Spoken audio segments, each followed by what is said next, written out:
I'd rather be fighting alongside a guy that I know that's got his heart and soul in it than I know someone's got 3 months to go and might not want to put his neck out. So you had twin machine guns from behind and enemy in front of you and nowhere to go. Yeah. And how old were you at this stage? You still...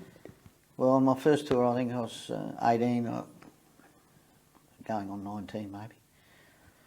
Later in my second tour, one of our officers was blown up by a landmine, but that was one of our own landmines that had been dug up and replanted. Anyway, I levelled my rifle at the guy's chest and I counted them through as they went past, probably no more than 10, 20 feet away. And I was terrified. And if we get caught, there's no way out because we're such a long way away from any support. And he said, the bottom line is we're all going to die and we can work on from there.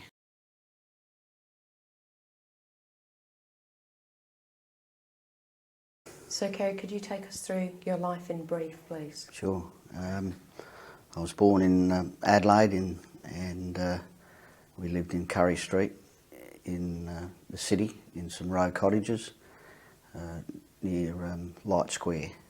And then I left school at 14 and went to work for a couple of firms here in Adelaide, and then decided that I wanted to take a path in the military, and I was very interested in joining the Navy, but I got rejected for the Navy, so I ended up joining the Army. So I joined the Army when I was 17, and from there I went to Kapooka. I went to Kapooka for basic training, and this was in 1963, and I signed up in the Army for 6 years, and I spent I think 3 months at Kapooka training, then to Ingleburn Infantry Centre where we trained as in infantry schools, and I was a regular soldier, so I volunteered, and at that stage of my life I thought the Army was pretty adventurous, if you like, and there was lots of things happening and people to see, places to go and all that sort of stuff. And after Ingleburn I was transferred or posted to 1RAR in 1960, early 1964 I think, and we did some training there, and then I think early in 1965 we did, were warned to have a battalion parade, and we were warned that we were going to Vietnam as a battalion in defence of an air base, and that was our commitment to the CETO at that time. And as a private soldier I was in Signals Platoon attached to Assault Pioneers, and my job was to make sure that the platoon had radio contact with other sub-elements of the units and so on. And we consequently sailed to Vietnam on the HMAS Sydney, and I thought that was a terrific trip up through the tropics. One of the highlights of the trip was we managed to avoid the local RPs and run a Crown and Anchor game and an Unders and Overs game. And on the way through the Indonesian islands we were actually buzzed by some Indonesian jets, because at that stage I think Australia was still in confrontation with the Indonesians, and they weren't too happy about us going through there. And we arrived at Vung Tau, had a pocket full of ammunition and a bigger pocket full of money, so the gambling side of it went very, very well. We then transferred from the HMAS Sydney to landing barges and landed at Vung Tau somewhere, and then from there we flew up to Benoit Air Base, which was just north of Saigon, and our job was to defend the northern section of the air base. We had a fairly big tactical area of responsibility, and we set about basing ourselves, making ourselves as comfortable as possible. The equipment we had was, most of it was Second World War issue. It wasn't very good. We had Owen guns which were left over from the Second World War. They weren't particularly effective in close jungle warfare, although the guys in New Guinea used them in the Second World War to good effect. But these didn't have a lot of hitting power. And our equipment and TS boots and all that was just absolutely wrong for the tropical warfare we were going to use or fight in Vietnam. Our radio equipment was pretty archaic compared to the Americans, but we managed to use the equipment. The battalion, when it went up, was formed. A lot of the junior NCOs and senior NCOs were all well experienced soldiers. A lot of them were Korean War veterans and Malaysian Borneo veterans or experienced, and that stood us in very good stead in the coming months, or the tour of Vietnam, which was about 13 months. So we were well led at that level, and I think our CO, Lou Brumfield at the time, was very well liked and also a very good CO. And the battalion operated as part of the 173rd Airborne Brigade, and the 173rd Airborne Brigade was made up of 1 RAR, 1st 503rd Battalion, 2nd 503rd Battalion, and supporting arms, and our role was to generally seek out the VC and the communists and take them apart, so to speak. I remember first arriving in the country was the overwhelming smell of the tropics, quite a powerful smell which you just don't smell down here. And as an 18-year-old, I was pretty wide-eyed and bushy-tailed, so to speak, and the smell was just, that was the main thing that hit you, and the heat. And the heat was just oppressive day in and day out. The poverty was another thing that struck me as very, very bad. The people were going through garbage tips and all sorts of stuff like that. The poverty struck me. It was a major. I hadn't seen poverty of this sort before, with people sort of crawling over garbage tips and looking for food. So it was very, very bad at that stage. We then went into operational modes after a few shakedown operations around War Zone D and so on. We travelled quite a bit throughout Vietnam, mainly in the central regions and the southern regions and up around Cambodia. We did numerous operations into areas that were VC strongholds, and in fact one operation, I think, was Operation Crimp, Hobo Woods, where we landed on top of a complete VC southern headquarters.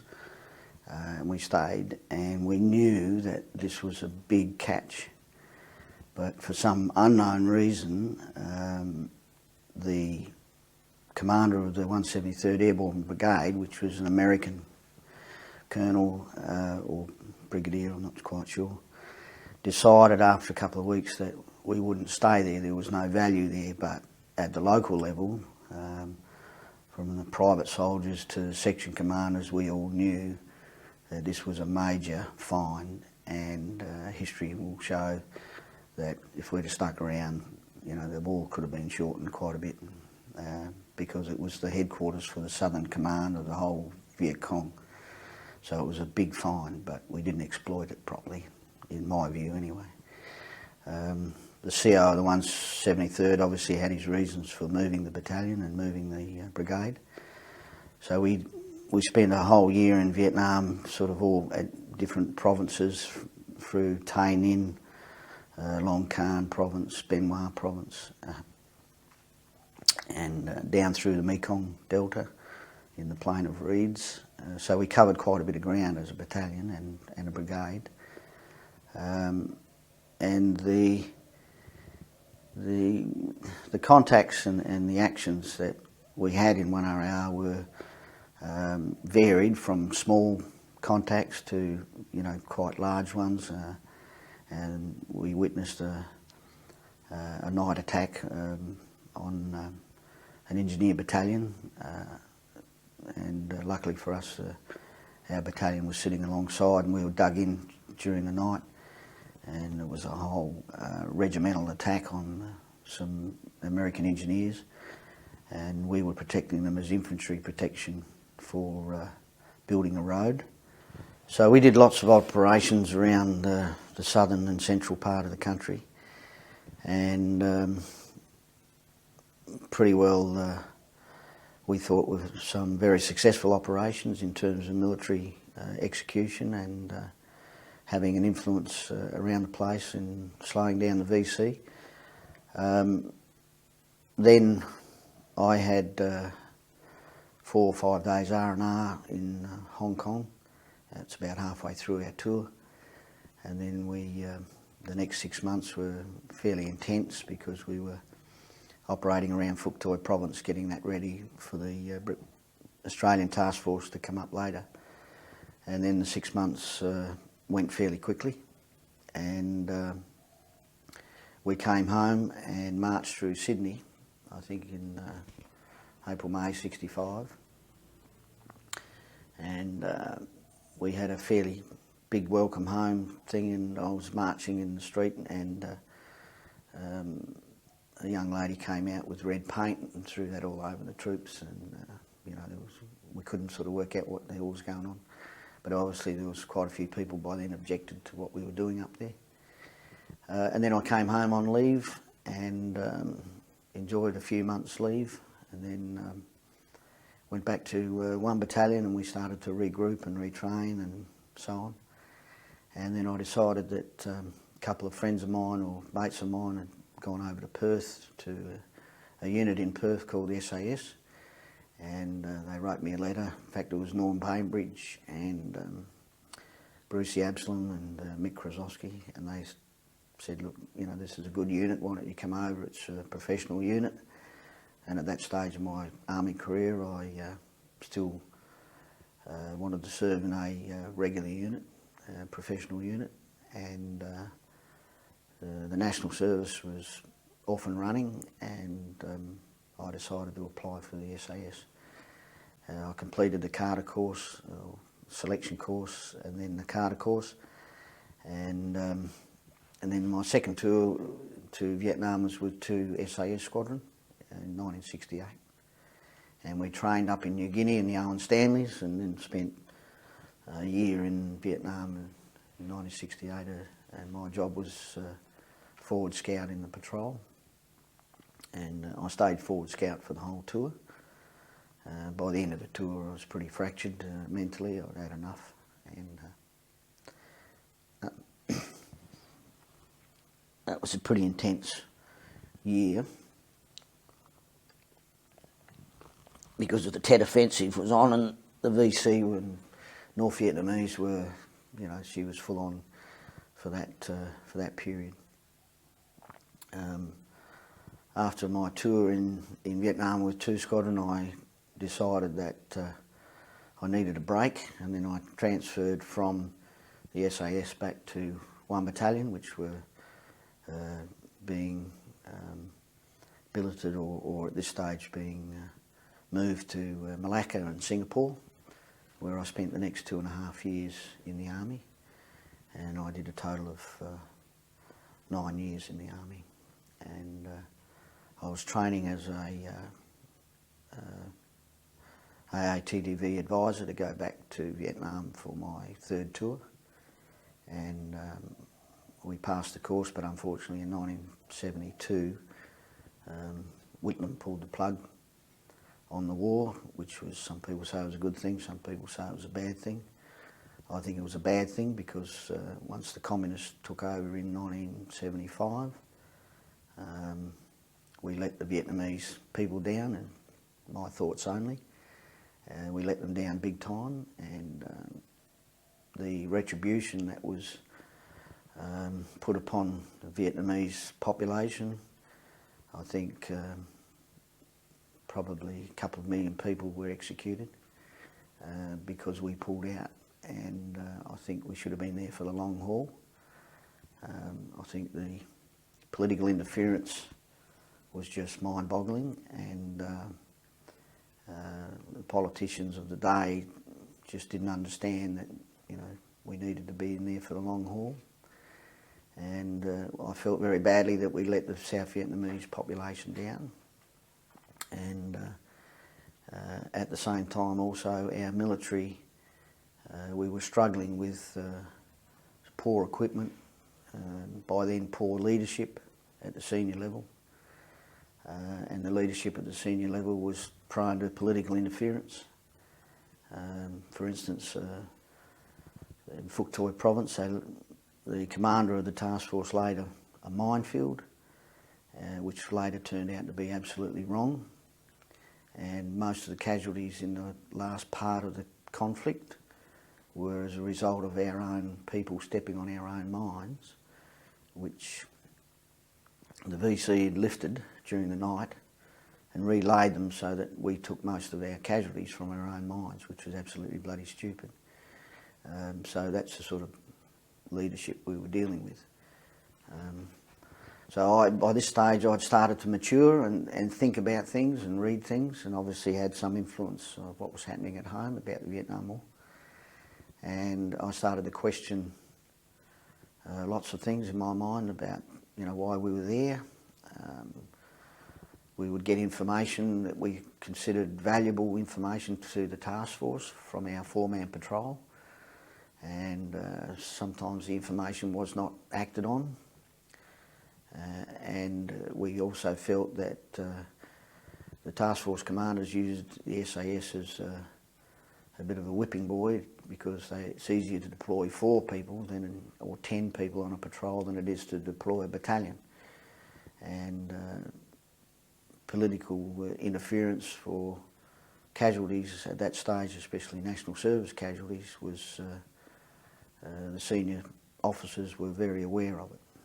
And we felt we were being thrashed to death as SAS soldiers. So my attitude started to change towards the end of my 2nd tour in Vietnam. And the more I questioned things, the more I read and the more I looked into it, I felt we were going about it the wrong way. And so it more or less left a fairly sour taste in my mind,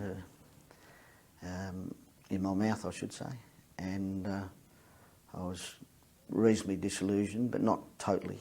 And anyway, we came home and I spent 3 months at the end of my 2nd tour in 1969 on leave, and then I came back and was posted to 1 RAR in Malacca, and also Selarang Barracks, or what we call Changi. The battalion moved up there for a bit of rest and regrouping and retraining. So I was happy to spend 2.5 years up there, and essentially enjoyed myself playing rugby and tennis and what have you. So, Kerry, you were working in those years and bringing money into the house, and then finally at 17 you get to join up. What were your first impressions? I went to Keswick Barracks here on ANZAC Highway, and I was really pleased with myself that I was finally in the army. The Navy knocked me back because of my education wasn't high enough. But it's ironic because I wanted to join the Navy to travel, but in fact I'd spent more time travelling in the Army than I would have in the Navy at that stage, because the Army had things going on in Borneo, confrontation with Indonesia, there was postings to New Guinea, Vietnam cranked up, then there was Singapore 2 or 3 years. So the 9 years that I spent in the Army, I probably spent 6.5, 7 of those out of the country anyway. So, but I was very happy to be in the Army. I thought this was going to be a long-term career, and that's how I approached it. And at Keswick, we were issued with some old khaki uniforms, and we hung around there for a few days to get the paperwork all set, and then we went to Kapooka, and I was thoroughly pleased with myself, and to be heading off to another state, you know, and to do our training at Kapooka. And we got to Kapooka on a Wednesday afternoon, which is pretty cagey because on Wednesday afternoons is sports afternoon. And as we drove in the main gate, a bus full of recruits, myself included, all these guys playing rugby and cricket, or rugby and football and so on. And I thought, oh, this is all right, you know, when we didn't realise what was in store for us when we got off the bus, because the sergeant we had was just an absolute terror, and he tortured us for 3 months. So, and I wasn't ready for this sort of abuse and physical toughness, if you like. And I decided as soon as I got off the bus, I grabbed my bag and started walking back down to the main gate. And the guy let me walk all the way back to the main gate, and Kapooka's a long way to the main gate. And I got down there, I said to the guard on the gate, I said, oh, no, this is not for me, I'm not putting up with this. Anyway, they picked me up and took me back up to the company lines, and I got appropriately served up. Anyway, I survived, and I quite enjoyed Kapooka because it was physical, I was fit, and I never drank or smoked. And I thought, well, I'm here, I've signed a contract for 6 years, and I've got to do it. So anyway, after 3 months I came home in my uniform. We had a break, 4-day break I think, and I was pretty pleased with myself. And When you, just going back a bit, you said you were tortured for 3 months. oh, metaphorically speaking. Oh, I know, but can you describe sort of the daily routine? Well, I guess it's sort of, we were living in tin huts, and these were old things, and it was very, very cold, and we were up at 5 in the morning. You paraded, and you had to have a cold shower, and you were verbally abused all the time. You had to do everything at the double, and you know, but you were learning new things every hour. You'd be doing something different, and you know, I guess it was a big culture shock. But we were fed 3 meals a day, and you know, we were exhausted, and everyone went to sleep at 8 o'clock and 9 o'clock at night, and so it was physically tough. And we learned about drill and hygiene and weapons and ironing clothes and washing clothes, which I'd never done before. And everything was new to me, you know, and it was all a big, wow, look at this, you know. And I wanted to make sure I got through my recruit training, because you could be failed and kicked out. I mean, if they thought that you're a bit of a no-hoper. But anyway, I got through it okay, and we had 4 days off or 5 days off after 3 months. Did you find it, or were you a little concerned that because you hadn't had any schooling past primary school, that you might not be able to keep up? No, it wasn't evident then. It was evident down the track, because I thought, if I'm going to stay in the army as a career, then I woke up, you know, 6, 7 years later, thinking, well, the only way I can do this is to become an officer and go to OCS, and make it a long-term career. And then I needed education. So then I started to go to night school, and you needed the army equivalent to the intermediate to become an officer. And so I started to do that on my own back. So, but at that early stage, education, you know, a simple grunt job's pretty uneducated sort of job. But having said that, you know, there's a lot of good grunts out there. So, no, education at that level wasn't really an issue, even in corps training. So, but education is an issue, you know, it's something that I sort of overlooked, but never mind. What did your mum think about you joining the army? At that stage, I don't think she was too happy, but you know, I don't think it mattered. You know, at that stage of my life, her opinion about whether I joined the army or not really didn't sort of come into it. But I think she was happy that I got a permanent job and I was being looked after, I guess, from that point of view. She certainly wasn't happy when Vietnam cranked up. So, but you know, most mothers wouldn't be. So you end up going to the other, doing the infantry training. Yeah, that was at Ingleburn in Sydney, and that was for 3 months. And the training there was a lot more intense and a lot more specialist. And our instructors there were, again, sort of torturous type characters, but that's what they were paid to be. So the 3 months there was bloody hard work, and I don't remember any of it as being fondly remembering it. You know, it was all hard work. Again, we were living in huts, and it was hard physical work, marching and becoming physically fit, and learning more infantry skills and using the weapons and so on. So it became more specialist. But again, I got through that okay, and then at the end of the 3 months there, I was transferred to 1RAR in Holsworthy in Sydney. All that, the training, which sounds quite brutalising. Mm. How was that helpful when you got to Vietnam?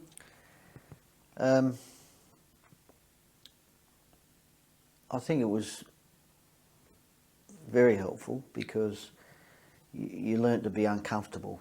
In the training, you'd be hot and sweaty, and there'd be, you know, physically knackered and sleeping hard on the ground or digging weapon pits or whatever. I think it was an essential part of to be not brutalised, but you know, toughened up, if you like, physically, because in Vietnam you slept on the ground, or you dug weapon pits, or you moved through the jungle or through the swamp. So yeah, I mean, it was an essential part of your training, and to be tough, not necessarily physically tough, but just to be able to put up with, you know, sleeping on the ground or those sorts of uncomfortable things that you and I wouldn't do now, you know what I mean? So yeah, it's an essential part of it, I think, of the training, and it stood us in pretty good stead. I don't think you couldn't just go to Vietnam with a uniform on and expect to survive. So the training was physically tough and mentally tough, and I think that's how it should be. So. And all the yelling? Well, the yelling was, to me, you know, a lot of bullshit, but it was the way to get you moving, you know, frighten you to do things at double quick time. So, and I guess it still goes on today, you know. But after a while, it becomes really unnecessary, and I don't think a lot of the instructors now would probably disagree with me. They still yell, but you know, once you've been through it, it's a once. You only need to do it once. That's all. So, I did it 3 times because we went through the SAS Carter course, which was a lot of yelling and a lot of physical work as well. So I'm a bit thick. So I've done it 3 times: Kapooka, Ingleburn, and SAS Carter over in Perth. So can you tell us about when you left Ingleburn? What happened then? Well, we went from Ingleburn over to Holsworthy, which is not a long physical trip. It's only a couple of suburbs away. And then I was transferred into Signals Platoon and in Support Company 1RR, and we started training with infantry radio equipment and learning signals work, as well as exercises we were doing and more training and so on. So the days were still pretty busy, but they were a lot more relaxed because the section commanders or the platoon commanders and the sergeants were permanent. So, you know, every day you had a parade. You're dealing with the same people all the time. So, you know, for the 12 months I was in one battalion, I got pretty close to a lot of the guys. And, you know, we did various types of training, more specialised infantry work again, and larger exercises, battalion exercises and so on. And that continued to, I think, late 64, early 65, and I think in May we left Australia for Vietnam.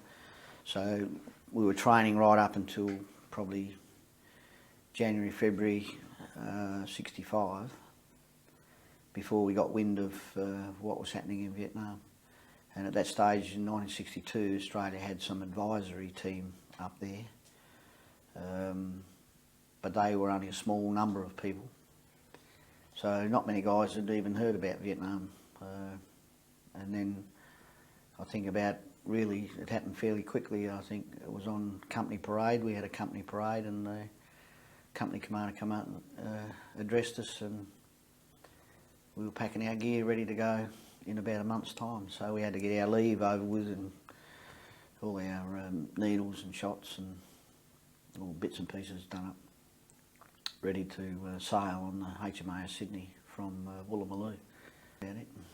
Do you remember the atmosphere on board HMAS Sydney? Yeah, it was, I guess, because we had a lot of professional soldiers in the unit, and one battalion at that stage was all regular soldiers, and a lot of those guys, as I said earlier, were Korean War vets, Malayan emergency vets and so on. They'd done it all before, so they helped settle down blokes like myself who were all excited and off to see a new country and so on. So they kept it, you know, fairly steady, and yeah, I guess there was an air of excitement as well as one of professionalism as well, and I think that stood us in pretty good stead. The trip itself, it was just exciting to get on a boat to sail through the tropics, you know, so people pay thousands of dollars to go on a cruise ship, and I was doing it for nothing, so a slightly different level of accommodation, of course. But the deck that we were on, if I remember correctly, we had hammocks slung down on the 4 Bravo deck, which is very low down in the ship's bilge, in the bottom of the ship, and it was stinking hot, and you just couldn't sleep. It was just dreadful to try and sleep. And we ended up sleeping up on deck sometimes, but that could be a bit dodgy because the monsoons, you know, you'd get wet in the middle of the night, and so it was a real issue to find somewhere comfortable to sleep. And during the day we'd be firing weapons off the back of the boat, test firing weapons and practising our shooting skills and PT, of course, and briefings on the enemy and what we were likely to face and so on and so on. So the trip was an eventful one, and during our break periods, the issue for per soldier or sailor was one 26-ounce can of beer per day, and that was at 2 shillings. And I never drank, so I used to auction my beer off to the other blokes, so I made a bit of dough that way. And then we run Crown and Anchor a couple of times on the boat, and the regimental police were running around looking for the guy running the Crown and Anchor, but they never caught us. So I got off to the other end with a pocket full of money and a pocket full of ammunition.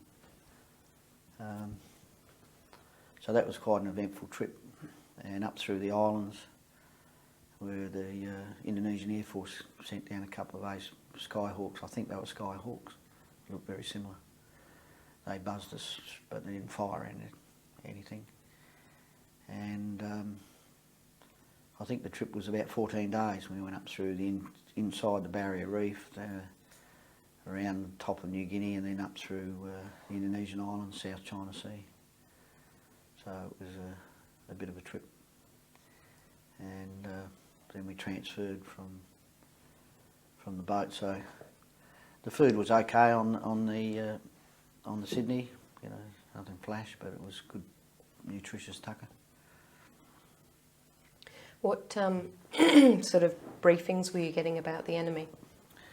Well, we saw just before we left Holsworthy, we had a film on Dien Bien Phu, which was probably not the best film to show, but the fall of Dien Bien Phu was about the French being defeated in a place called Dien Bien Phu, and the footage there was all original footage, and they took a bit of a hammering, so that, to me, that probably wasn't a good film to see, but we had some of the advisors who had just come back, and we had a big hall full of, the company was in the hall, and I remember the advisors dressed up, a couple of Chinese blokes and in black pyjamas and AK-47s and all the stuff that they use, and they come bursting in the side of the hall, and it looked a pretty fearsome sight. And then they went on to give us lectures on how these guys eat, how they operate, how they're committed. So we had quite a few briefings on the enemy and what to expect and how they operated. So a lot of the time was spent studying, Vietnamese culture, getting lectures on what they see as important to their culture, etc. And I guess just trying to familiarise ourselves with the job at hand. So, but we weren't ready for the base at Ben Hoa, because we were just put out in the middle of open rubber. It's all cut down rubber trees, and it was all open, and it was very exposed to the elements as well as to the enemy. But the training and just general briefing for the 14 days on the boat. So you landed, and can you tell us about that? Yeah, we transferred from the HMAS Sydney onto these landing barges, and it was a bit precarious because we had to go down these cargo nets and then climb onto the...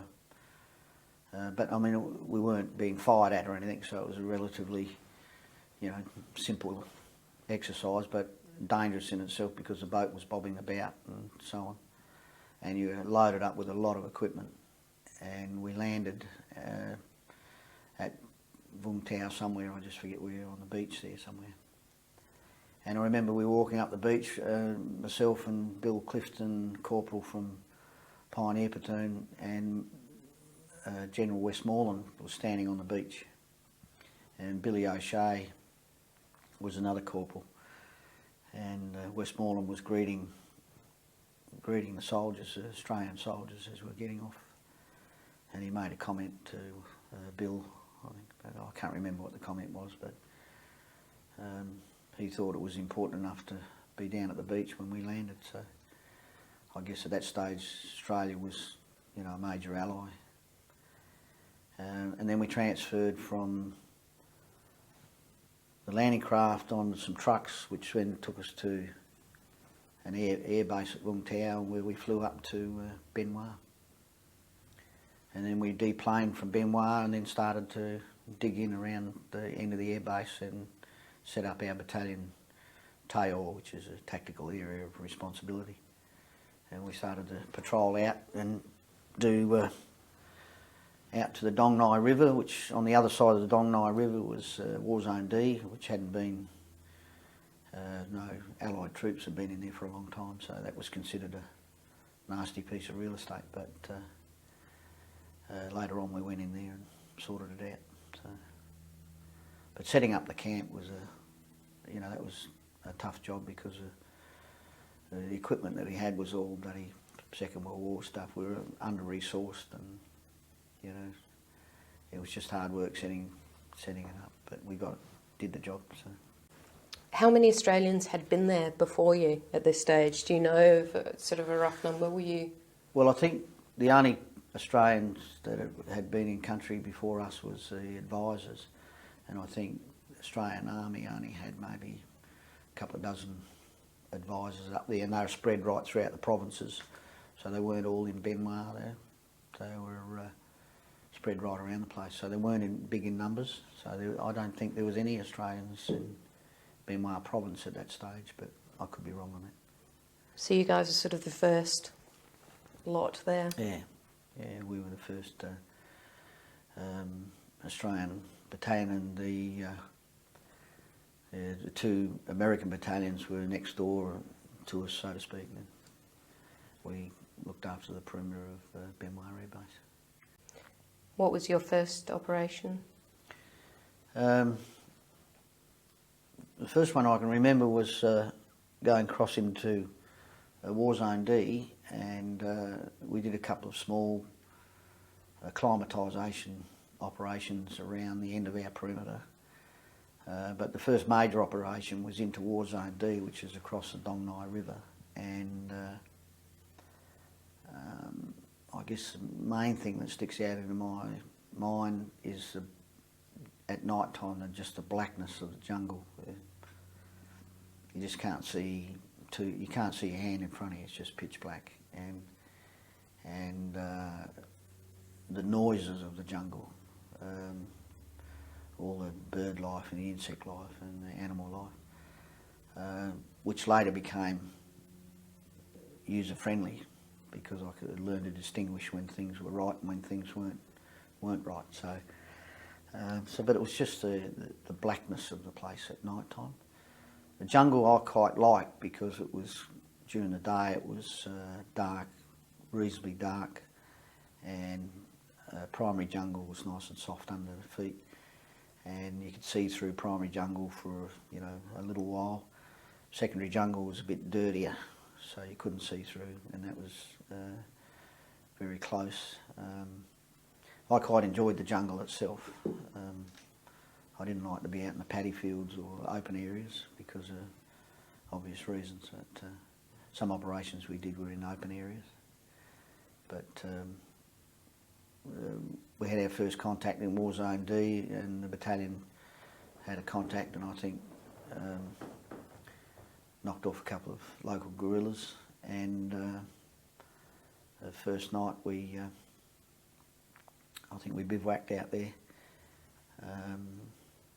I think there was maybe some mortar fire that came in on us or something like that, but just the blackness of the jungle at night, you just couldn't see anything. And to move around, to change, to get to a weapon pit at night, to do your 2-hour shift on the gun was just so difficult. So just minor things like that, to get from one place to the other at night time was a major problem. And you generally had to crawl along or hang on to a bit of Don 10 wire, so you knew where to go, where the weapon pit was, because as soon as the sun went down, that was it. She was black as hell. So you engaged enemy in that first?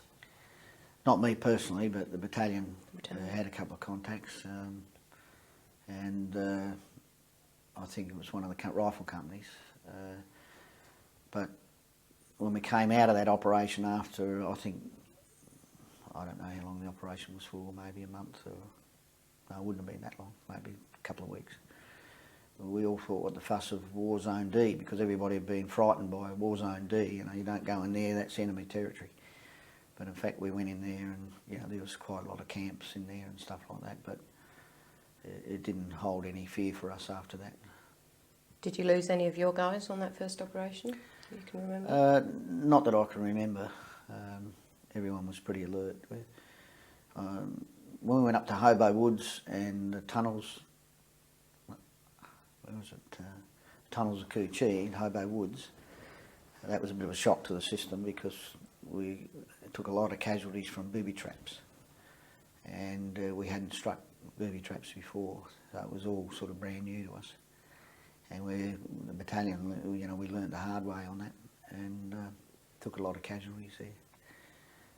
But the first night we bivouacked at Hobo Woods was in some old rubber, and just on dusk, 3 Vietnamese or VC walked into our position, and we shot them, or the machine gunner shot them, and it was a bit of bad luck because they took all night to die, and because the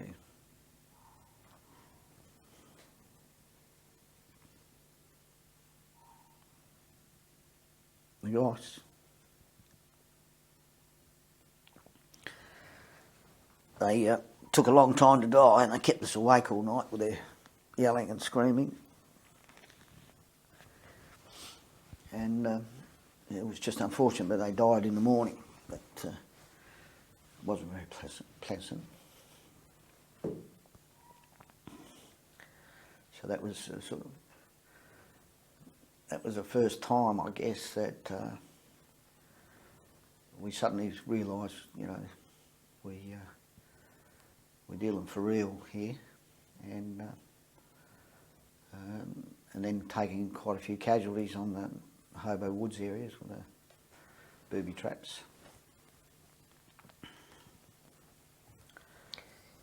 So, how many operations into it was the Hobo Woods? Well, I think the Bencat area and Tunnels of Coochie and Hobo Woods was sort of a bit of a triangle up round north of Saigon. Thanks. It was an area that we went into probably 3 or 4 times, I think, in the 12 months, because it was an important base for the Viet Cong, where they run their operations from for the whole southern part of Vietnam. So we were in and out of there probably over a period of a year, probably 3 or 4 times, from what I can remember.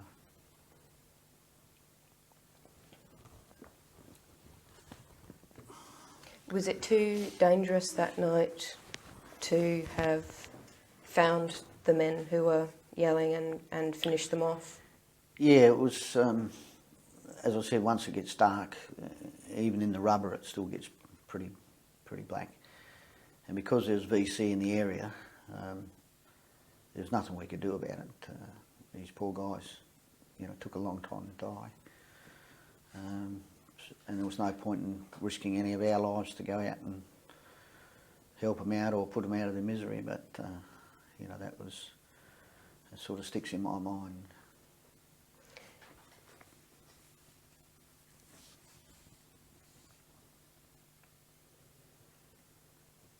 What's the feeling amongst the battalion now?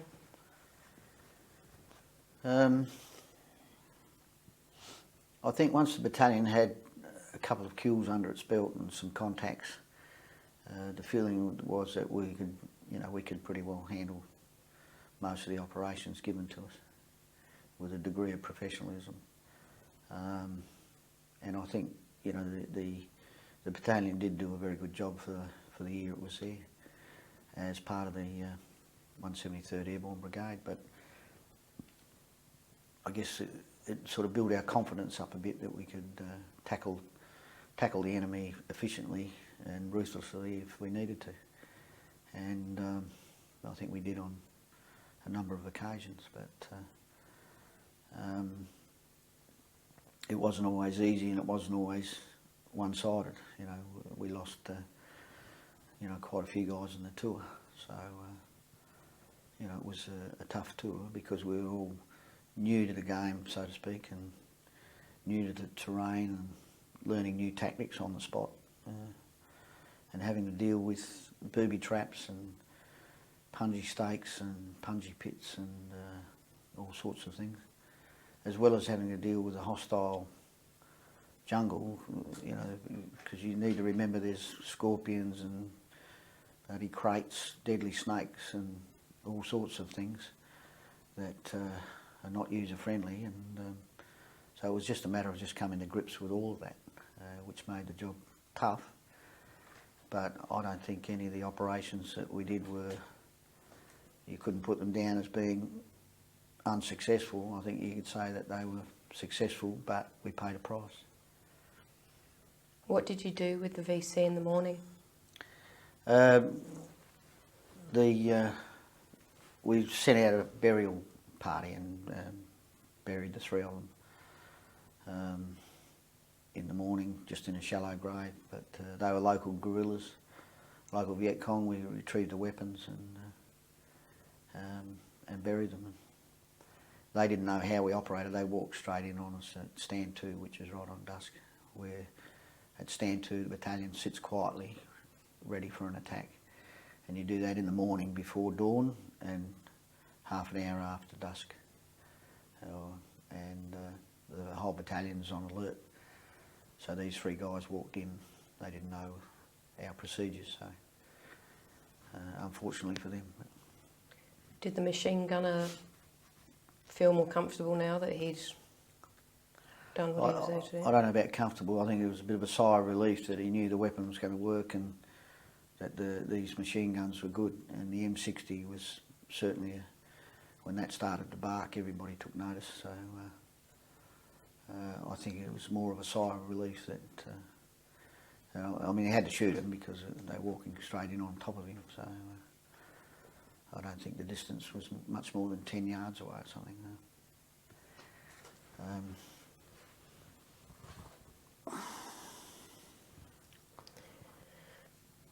When you had to cross the river and go into War Zone D,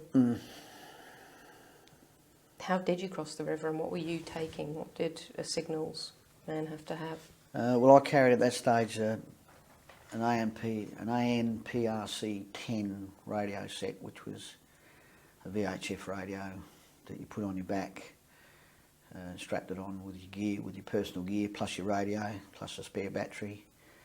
So we actually took, quite a lot of the weight that we were carrying was extremely heavy, and the ANPRC-10 was a line of sight VHF radio, which was a bit useless in the jungle. Which was later replaced by an ANPRC-25 set, which was a bit more compact and a bit more powerful and better to tune. The problem with the ANPRC-10 that it used to be very difficult to tune and keep it on the frequency because it used to float off the frequency occasionally. And if you didn't have line of sight, they'd very rarely work. They were just a bit of a useless radio. However, they did work when you had line of sight, but in the jungle or in the hills, it's unlikely you get line of sight every time. So, and then I carried a little handset radio, telephone with some Don 10 wire. So we used to go into a semi-permanent position. We'd run Don 10 out, and then we'd use that handset, hand generated, just for local reference between the platoons or the sections. And the VHF radio was for relaying messages back to, or receiving messages. So, and I had frequencies and call signs and had to listen to the radio, almost 24 hours a day and have it handy for the platoon commander if he wanted to transmit. It was good in one way because most signallers knew what was going on because we could listen to traffic, and if there was a contact or there was something happening somewhere, we'd be the first to hear about it. So I guess in that respect that made up for the extra weight you were carrying. But You were informed? yeah, we were always first to know what was happening around the place. But the equipment itself was not particularly good, if you like. I mean, there's far better stuff around now, but at the time it was all we had. So the batteries on them weighed a bloody ton, so you had to carry, everyone in the section carried a spare battery because they didn't. Not only did they weigh a lot, they didn't last very long. So, and in the jungle they get wet and trodden on, or they just rot. So they didn't last very long at all. So after an exercise operation, you go back to the airbase? Yeah, we generally go back to Benoit and have a hot shower and put our equipment away and relax and, you know, get ready for the next operation or re-equip or whatever we needed to do. But the main role, I think, of the 173rd Airborne was to be used to plonk us around all over the country, to go into a certain area and confront the VC or search and destroy or whatever the operations were. And we'd always come back to Benoit after maybe 30 days in the scrub or the jungle. We'd come back to Benoit and relax and put our feet up and so on. But that was our home base, so to speak. But even at Benoit, we had to do, you know, mount gun pickets, sentry duties, clearing patrols, standing patrols. So you were still working, and you were still required to mount standing patrols and so on. And I remember one standing patrol, we actually went out to a little village in front, a hamlet in front of us, 1 Battalion's tail, and it was an old French lookout post, and I actually stayed up there with an intelligence corporal, and we stayed up there for a couple of nights because our job was to OP the area, and we had the radio set up there, and we stayed, I think, maybe 1 or 2 nights out there.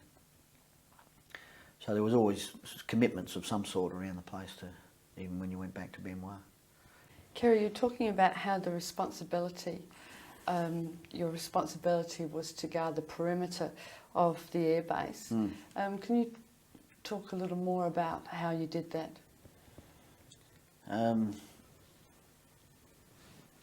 Well, each company had a allocated piece of real estate, if you like, in front, and their job was to put out standing patrols at night, which is an early warning. You might put 3 or 4 guys out the front of your perimeter, maybe 200 or 300 metres out, and those guys would take a radio and 2 riflemen and a corporal, and the standing patrol was to stand there all night or stay there all night, not necessarily standing, but and if there was any enemy moving in, the idea was that they'd bump into the standing patrol first. Standing patrol would then withdraw and alert the battalion, and they'd come in through the wire, and then we'd be ready. So it was an early warning. I remember one standing patrol, we actually went out through the wire, through our company, support or Pioneer Platoon's perimeter, and we set up our standing patrol, and then I think it was A or B company sent out a standing patrol as well. But we got our wires crossed, and the other patrol walked in on us, so it was very lucky. There was quite a heated exchange of fire, and but no one got hurt, so sometimes these things happen. But generally the area that we had of responsibility was to our immediate front, and we had, as I said earlier, we had barbed wire and trip flares and so on. And we used to mount standing patrols every night, so it was, you know, your turn tonight, my turn tomorrow, etc. And there was always a radio operator and 2 riflemen and a commander. And the object of them was, as I said, early warning, so they weren't there to fight anybody, they were there to withdraw straight away. And then we'd patrol out during the day in, say, platoon strength to the edge of the river to clear the river, clear the front area. So you'd have patrolling methods, then you'd have your standing patrols, and then your perimeter. And then inside the perimeter you might have a machine gun post, which would be manned all day and all night. So you had a lot of picket duties, what we used to call picket duties. And so you'd rotate through the platoon with those. So there'd be one section would be looking after the machine gun, another section would be looking after the standing patrol. Another section would be out patrolling during the day, and then you'd rest and so on. So the workload was pretty high in terms of physically and mentally, because a lot of the work you were working 24 hours a day, 7 days a week. So you didn't get a lot of sleep. It was always broken sleep. So you always felt exhausted. And as the year wore on, you got more and more run down. So the guys were getting, spending a lot of time. Infantry work is hard work at the best of times, and the guys towards the end of the tour were getting tired and coming down with sicknesses and so on. So it was pretty tough work looking after the perimeter, although it sounds easy, but it's not, So, and then you had to, dig new weapon pits or replenish sandbags, or then you're on other details during the day. You'd be Dixie bashing down the mess, cleaning up kitchens and so on. And then you might do a run with the garbage tip to get rid of all the food slops. And I think we used to get one day a month off, where we would go down to an assembly point and then jump on a truck and go into Saigon and probably get drunk, but I wasn't drinking at that stage. But later on the tour, I think I started to have a beer, but I think it was one day a month we got off, that you had a break, and you had to put civilian clothes on to go into Saigon. So, and then of course there was 4 days R&R somewhere in that year where you got 4 days off. And you said the standing patrol were there to warn and retreat. Mm. What warnings did they get? Well, the idea of the standing patrol was so that if a large enemy force was probing our perimeter, then they might bump into the standing patrol. And we had artillery coordinates to support the standing patrol, so they could call in artillery backup if they felt threatened. But the general idea of the standing patrol, as soon as you got bumped by a large force, was to withdraw. And that way you already alerted the battalion commander that something's happening on the perimeter. So these standing patrols were out in front of all the company areas, so they were just early warning. And you say bumped by a large force. What do you mean by that? well, say if there was a platoon of Viet Cong sappers or coming in to have a look at the perimeter to maybe blow up the wire or get inside for whatever reason. Anything larger than the standing patrol, they would withdraw. So if there was, a platoon of VC, maybe 30 VC, their job was not to stand and fight. Their job was to alert the battalion and then withdraw. So a large force could be anything from, 10, 15 guys up to 200 or 300 to a regiment, 1,000. So throughout the year, the standing patrols of various operations were bumped by some large, numbers of enemy, but they did their job. So,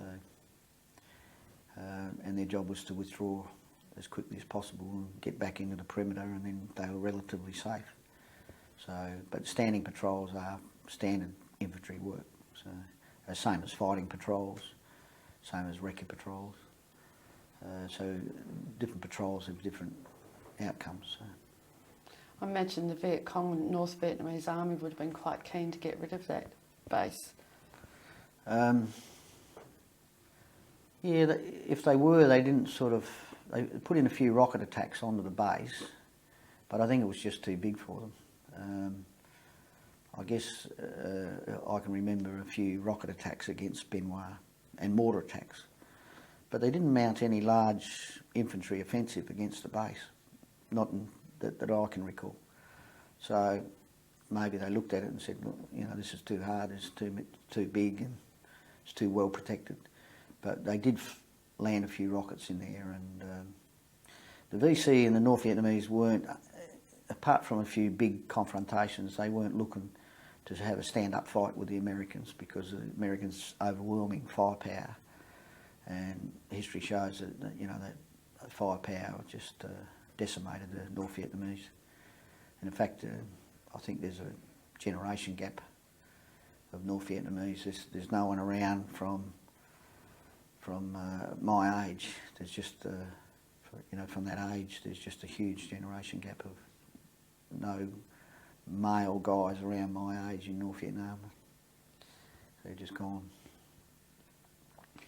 In the standing patrol situation, would you have had silent signals between each other, or were you too far apart? No, we're fairly close. It was just a matter of signals wouldn't have been seen at night because it was too dark, but occasionally we'd tie string around each other's wrists, so we'd just give a little tug on the wrist to alert someone to be alert to something's happening. And we used to use this in ambush patrols when I was in the SAS as well, where we'd tie a piece of string or a piece of Don 10 to each other's wrist, because you may not see the next guy, might be 5 feet away, but you might not see him through the jungle or whatever. So that was one way of communicating. And once the firefight started, well then there's no need for you to be quiet. Once the shooting started, you could yell as loud as anything, but up until then we just used signals. You said earlier as well that how black it was at night time, just dense black, but that you learnt to distinguish when something was okay and when something wasn't okay. Can you talk about what you learnt? Yeah, I think you sort of tune into the nature, if you like, insects, animals, bird noises, monkey noises, trees, deadfall. A lot of trees used to fall down in the jungle, they just rot and then crash to the floor, jungle floor. Ants, chomper ants used to make a hell of a noise coming through the bush at night. And the reason they called them chomper ant was they just used to eat everything in their path. And so you become attuned to the jungle and its noises, and then when those noises stop, it's generally because of human intervention, whether it be us or North Vietnamese or VC. So then you'd be on alert, because if the surrounding noises stopped suddenly, then there was a good reason it stopped. And generally they were good signals, and if you read the jungle properly, it was very helpful. And there's numerous examples of that, and that would be if all the insects stopped making a hell of a din, which they did at night time, then something or somebody has disturbed them, and there's a good reason they've stopped. So you'd be doubly alert in case someone was moving around, or might have been, occasionally might have been a tiger or a bear or something, or a large monkey or whatever. So there was quite a bit of animal life up there in the jungle. We followed a tiger, or a tiger followed us in our patrol for about 3 or 4 days. We never ever saw him, but we heard him and smelt him, and we saw his footprints, and it was huge. But they're very heavy urine smell, and we could hear him breathing occasionally and grunting and so on. But he was smart enough to stay away from us. I mean, we would have brassed him anyway. But so there's lots of things in the jungle that help you as a soldier, and that help you. If you ignore them, you do so at your own peril. So, what were your personal feelings about the enemy or the perceived enemy? On my first tour, I think I thought they were nasty bits of work, because we'd seen some of what they'd done to villages that were pro-government. We'd come into a village on our way to Hobo Woods, in fact, and there was some heads stuck on a stake, and these were the village chief and his family, because the VC had come in that night and executed him. And so we didn't like them too much, if you like. We needed to kill as many of them as we could and get the job done, and sort of. So having said that, they were soldiers, and I guess they were believed in what they were doing was right. We believed in what we were doing was right. So, but they were fairly brutal people, and brutal to their own kind. So the second tour, I started to have a bit more of a respect, but we started to identify who we were up against. And the VC local guerrilla was not a very well skilled soldier. The main force guerrilla, who was a bit more skilled and a bit more determined, and then the North Vietnamese, who were main force regulars, they were very determined and very skillful and well armed. So we had 3 levels of enemy. So if we were going into an area that we knew was occupied by, say, 275 Regiment or D445 or one of the local units, enemy units, then they were main force, so we knew we were in for a bit of a fight. If it was local guerrillas, then we thought we had the upper hand on them because of our superior weaponry and bush skills and so on. North Vietnamese, or different kettle of fish again, they were well armed, well organised, and they were happy to have a go. So, you know, so intelligence gathering, sort of we knew, and I think that also stood us in good stead. I think that's wrong, stand us in good stead. But that was the essence of it. So what was the fear factor like when you knew you were being approached by the NVA? Pretty high, because, you know, the night that there was a large attack organised by the NVA up at on Operation Marauder, I think it was, we were building the road. These guys jogged 22 k's to get to the battle site, and at 2 in the morning they launched a regimental attack on this engineer battalion, American Engineer Battalion, and we were alongside them, so we had a front row seats, if you like. And they were very determined. They blew whistles, blew bugles. They were well organised. So, you know, the fear factor was quite high, but not to the point where you'd say, well, you know, I'm out of here. I mean, they were fearful of us and we were fearful of them, so, you know, it's sort of cut both ways. But I guess we had a lot of respect for the main force units and the North Vietnamese. But they launched this attack and we couldn't believe it, because there was no enemy in the area in the afternoon. And when we dug our weapon pits and set up all night for a night bivouac, we'd seen a couple of recce patrols early, the NVA recce patrols during the day, so we knew that they were around. But when they interviewed some captured prisoners the next morning, they jogged 22 kilometres to put in a regimental attack, which is no mean feat, in pitch black. So you've got to take your hat off to them. I mean, they were pretty motivated. So.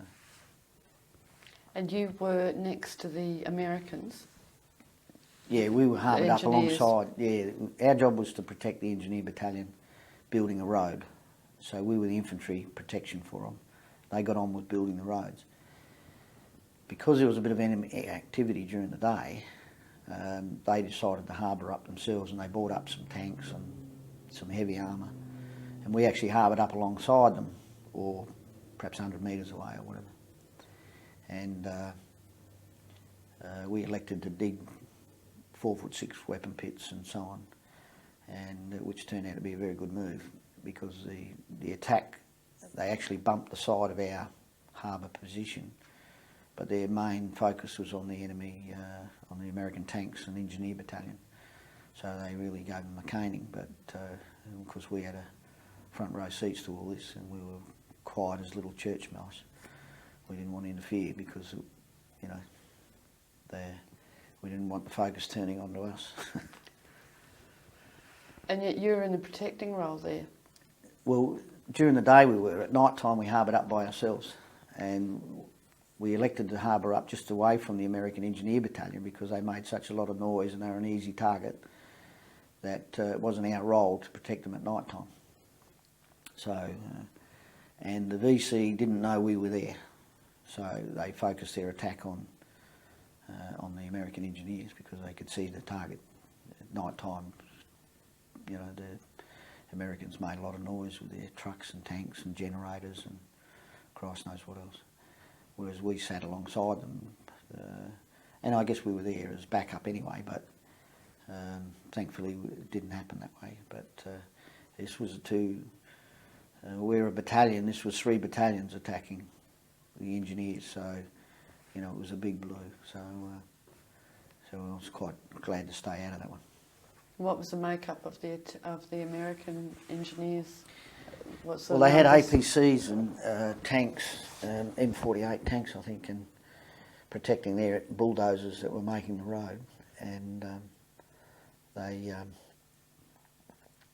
I guess, they were well armed in terms of weaponry, but not well dug in or anything like that. So the DC actually overrun the tanks and APCs and caused them a lot of heartache the next morning. So. But the next morning we went out ahead of the Americans and to secure the road further up. And you know, there was a lot of blood trails, a lot of dead bodies, and we actually got a prisoner out of under a bush and dragged him out. And he was shot in the stomach, I think. And we actually rang up. I rang up on the radio to get an ambulance for him, to get him out of there. And some American bloke come along and shot him,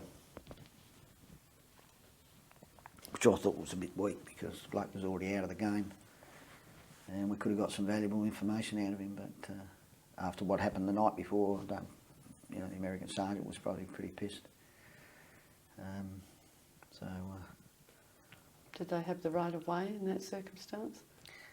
No, I think all prisoners that we took at the time were sent back for interrogation, and if they were wounded, they were entitled to medical treatment. But in light of what happened with the big attack the night before, the Americans weren't, you know, too sympathetic to any of them. So this particular guy just happened to be lying on the side of the road while we were waiting for an ambulance for him. Poor guy was a bit unlucky, but you know, that's not something I'd do. You were there when that happened? That must have been a very hard thing to say. Yeah. I mean, the guy was already down and out, you know, so. With a stomach injury. And had the Americans suffered quite a few casualties? Yeah, they'd taken a pretty big hit, I think, that night. You know, I think they lost maybe 20 or 30 guys. Not a lot of reason and logic in war, is there? No. And how old were you at this stage? You still... Well, on my first tour, I think I was 18, going on 19 maybe. Then I came home, went over to SAS, then we trained up in New Guinea for 6 months with the SAS before we went back in 1968. So I had a year. So when I went back for my second tour, I think I was maybe 22 or something, 21. Packing a lot into a young age, isn't it? Yeah. Yes. But as a professional soldier at that stage, I was still thinking, you know, professional infantryman, that you've got to go where the action is. So not only me, there was a lot of other guys who had the same sort of attitude, but of course that changed as you get older and more mature. So, but yeah, I just turned 18 because you had to be 18 to go away on active service. So I spent another year at home. So I would have been 20 from going back from my second tour, which we went back in January 1968, I think. But we spent about a month in New Guinea training in the jungles up there and toughening up, so to speak. So. Did you, just coming back to that whole American different ways of doing things, what was your perception of the way that the Americans approached things? The little that I had to do with them, they were very can-do, get the job done. Doesn't matter what it takes, what it costs. Their Their firepower was awesome and still is, so it was handy to have that behind us. But I didn't always approve of the methods, the way they did things. For instance, the morning after the guy was shot, we went out as a lead section pioneer platoon and for protection for the bulldozers or the tanks. And some of the tanks they had bulldozer blades on the front. And we actually run into a bunker with some enemy machine gun fire. And so we went to ground and engaged the enemy, and they were in a small bunker and beside a little hut, I think. And the platoon sergeant called up the 3 section commanders, and we were discussing how we were going to take out this bunker with this machine gun in it. And while we were discussing this, we were going to hook a section around behind and then assault at the front with a section and keep a section in reserve and all this sort of stuff. An American tank come up behind us and said, "What's the hold up?" We said, "Well, we've got a machine gun up here," and he just drove forward, dropped the blade and filled it in. So so they got on with building the road, because that was their objective, was to get the road built as quickly as possible. So our way of doing it would have been more methodical and I guess more to the infantryman's way of doing things, whereas this particular one was, the guy just said, "Well, let's fill the bloody thing in." So we just drove up to him and filled him in. So I mean, it's not funny, but that's what happened. So I guess they took a sledgehammer roll to everything, whereas we'd be a bit more precise, and I think it's still the way today. We'd be looking to do things at minimum of human cost, namely our humans, to the enemy, you know. So, but the Americans, you know, I mean, they got lots of things done. They had lots of firepower too. So, but they weren't always successful. So, on the whole, I think the Americans treated most of the prisoners with respect. But there are a few instances, and I think that happens in all wars. You can go back to World War One, the Boer War, Korean War, any of those. Well, it's an conflicts. insane situation. Well, that's right. I mean, it's you know, you're there for 12 months in an absolutely, we used to call it the funny farm, because, you know, it was just a nut place full of nutcases, and us included. And 12 months tour of duty over there is just far too long, because you just started to lose it. You know, you lose. You start to take things for granted that normal human beings wouldn't do. You know, so it was a very tough call. I mean, you were doing longer tours than what they did in World War II. Yeah, which was crazy when you think about it, and that was a political decision, not a military decision. And the politicians said, "Oh, well, we can't have these guys doing 6 months tours, and we call up national servicemen who do a 12 months tour." So everyone had to do a 12 months tour, which in that situation is just madness, because you can't hack 12 months tour of duty full on all the time. Even though you have a few days off here and there, you still get killed at any stage. So even on a day off, you could be bombed or mortared, or someone throw a hand grenade in the back of a truck or something. So it was a political decision, which was ridiculous, that our senior officers in the army accepted such a stupid decision. But at that level, a lot of politics involved.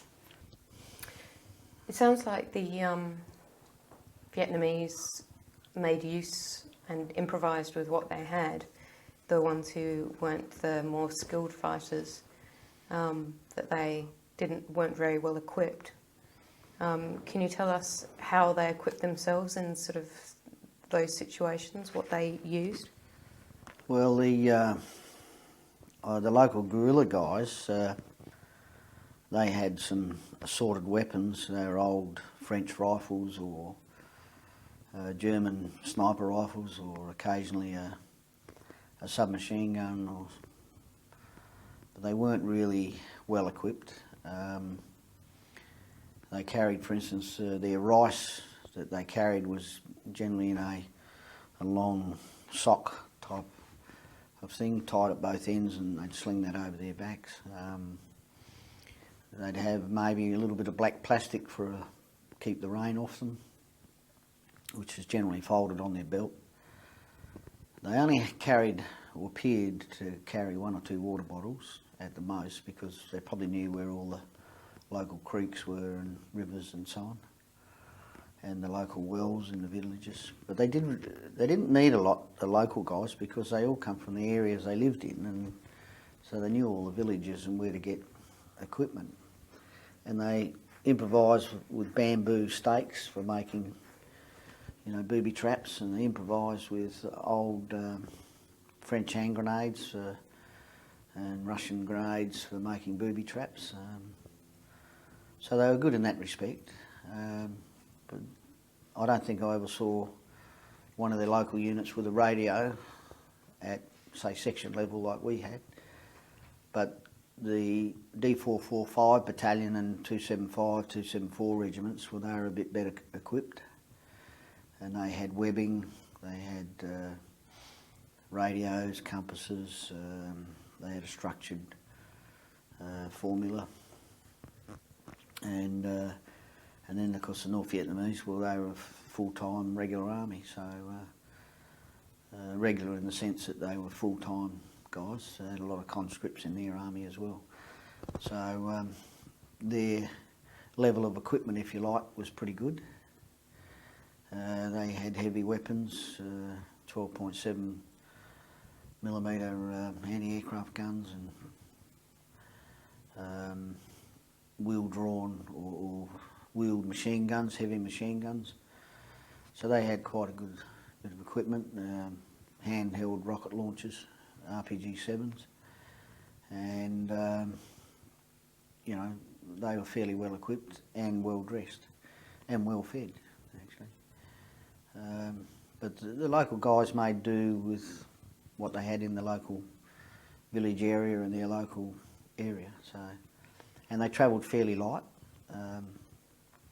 For instance, they made sandals out of used car tyres. They cut the tyres up and then made sandals. So we used to call them Ho Chi Minh sandals. And so their footwear wasn't like ours. We had boots, GP boots in the end. But their local equipment, and most of them wore shorts. A lot of them didn't have shirts, maybe a hat now and then. Then some would have tiger suits, camouflage suits, black pyjamas, so they had an assortment of gear.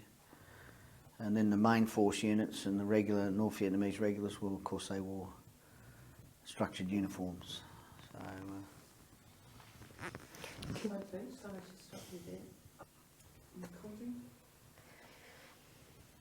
So with these bamboo stakes and things and the booby traps they were making, could you tell us about them? yeah, apart from the obvious punji pits, which were holes dug in the ground with stakes a couple of feet down, which were designed to inflict nasty wounds. Some of the others that they had were, that I came across personally, were a tripwire tied to a bamboo stake at one end, and then the metal tripwire going across the track or to protect something, maybe the perimeter of a camp, with an explosive device on the end of it, and most times instantaneous grenade. The other one that I saw in War Zone D was it was actually a log of wood with bamboo stakes, sharp bamboo stakes sticking out of it, and that was raised up in a tree and was designed to, if you flicked the wire or broke the branch, it was designed to swing down and hit you somewhere in the chest. So there was some nasty things, but the VC used them mainly in obvious areas, and because we patrolled a lot off the tracks and we patrolled a lot not in the obvious areas, we didn't run into them a lot, because we were aware of them and so on. But in the camp up at the Maytown Mountains, there was some bamboo stakes put in the ground in the shape of a pyramid tied together, which indicated a minefield or a booby trap or a mine was present in that area. And they generally use those around the perimeters of their camps, similar to our trip flares and stuff, as early warning devices for their people living in their camps. So we had to be very careful, when we were reconnoitring an edge of a camp, that we didn't trip any of these things off. Did you ever do those kind of recce's at night? No, night time is just impossible to see. You might blunder into something, but you just didn't move at night. I think we did probably one move at night, and that was a mess, and that was a battalion thing, and that was difficult enough just to move men around at night time. It's just too dangerous. Once the sun set, that was it. You stayed put, and unless you were in the base, you could wander around, but if you're on operations or out on patrol, once the sun set, that was it. You stayed put. For that very reason, you could blunder into something that it was hard enough identifying these things in the jungle, along with other trees and shrubs and bushes, let alone in the daytime, let alone at night time. So, did you see any of your guys fall prey to these sorts of traps? At Hobo Woods, we took a lot of casualties to these sorts of booby traps. But once, I guess we learned the hard way, once we identified where the obvious places were for these things, then the guys from just sheer tough experience learned to look for them. And after Hobo Woods, I think we were a bit more inclined to be aware of them. Personally, I didn't see, most of the casualties were taken in the rifle companies. But personally, I didn't see any of them. But I saw the results of these things, and they are pretty nasty. And later in my second tour, one of our officers was blown up by a landmine, but that was one of our own landmines that had been dug up and replanted. So when did you?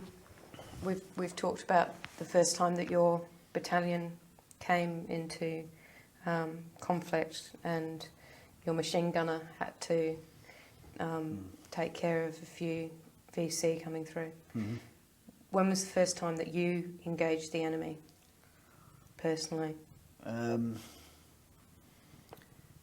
Probably in the plain of reeds, or let me think. No, I was actually in tunnels of Coochie at up around Ben Cat.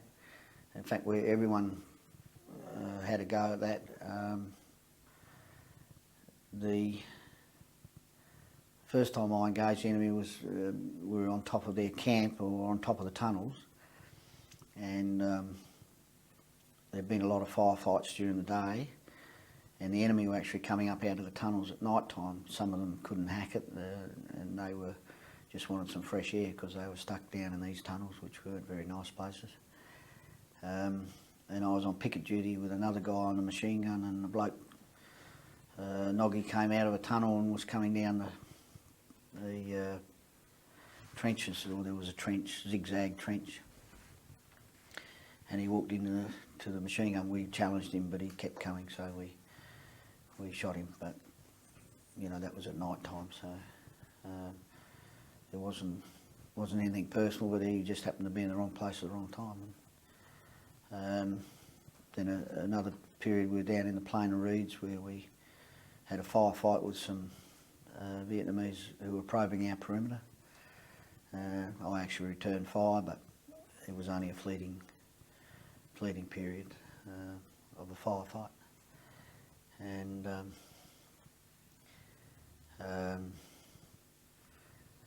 couple of other contacts were on Operation Marauder when we were leading with the Salt Pioneers out the front of the battalion to clear the roads for them. So the contacts that I personally had were fairly light ones, because our role in the Salt Pioneers was not as infantry, we were assisting the infantry, and it was the riflemen that, in the rifle companies, that did the hard yards.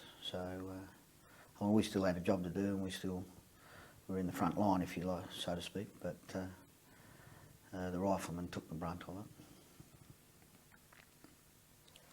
What does that do to you, having faced the enemy and having a you or him situation? What does that do to you as a soldier? Well, I guess it's a case of kill or be killed, because you train to do that particular type of work, and then it becomes a matter of survival. So you need to be sharper and faster and more accurate than the enemy, and I don't think this, in all wars it's the same, or all conflicts. When you get on the two-way firing range, you need to be better at it than he is, and I guess in the ambushing that we did later and the firefights we had later when I was with the SAS, it became not a personal thing, it was just we had a job to do, and then you'd come in off patrol and maybe think about it later, and the repercussions of what had just happened, or what had preceded the previous 24 hours. So it didn't make me hate the guy, it didn't make me hate the enemy, it didn't make me respect him any more or less. Probably in my second tour with SAS I was more intent on surviving the madness of Vietnam as it evolved over 10 years. And you know, so you had to be on the ball. We were patrolling in 4-man patrols, a long way from any support, so we had to be very, very careful, and we had to be much sharper and faster in our reaction time and so on. This is with the SAS. And so the ambushes that we did and the firefights that we got into, you know, I mean, we just made sure we had to come out on top, and our patrol came home in one piece at the end of the second tour, so which was what we wanted to do. You talked about the tunnels.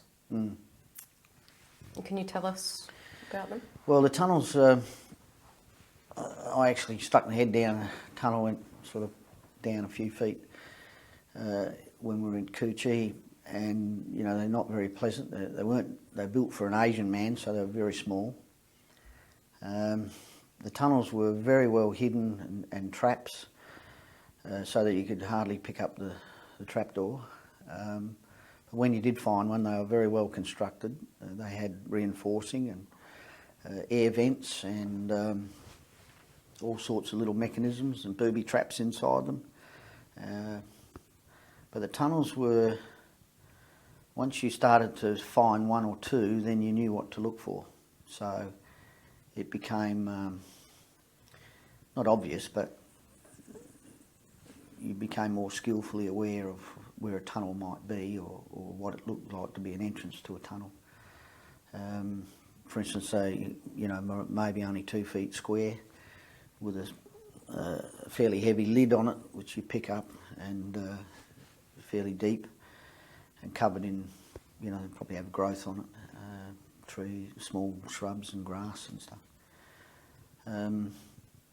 We actually learnt fairly quick when we were on the tunnels of Cu Chi, because the guys, the VC, were popping out of them at night time, and they would come up inside our perimeter and take shots at anyone they saw or thought they saw. And we evolved a process whereby as soon as it became night time, nobody moved. Anyone who moved was considered enemy and were shot at. And this was pretty tough, because you got people shooting inside a perimeter, so it was very dangerous. And then if the enemy popped up, well, you took a shot at him if he was close by. But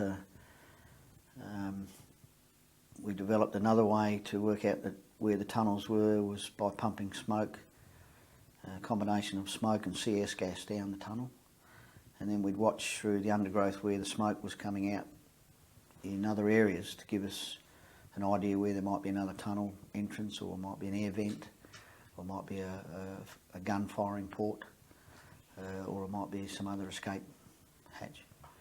And that was fairly successful, but only at the lower level, the shallow level of the tunnels, because these tunnels went down I believe they went down 3 floors. It was 3 stories, if you like. So there was quite a lot of soldiers hiding down there. I think there was something like 2,000, 3,000 soldiers hiding in these tunnels. And the VC commander at the time really was pushed. If we'd have stayed on the tunnels another week or two, they would have all suffocated, they would have all died. We would have shortened the war by 5 years. Why didn't you stay there?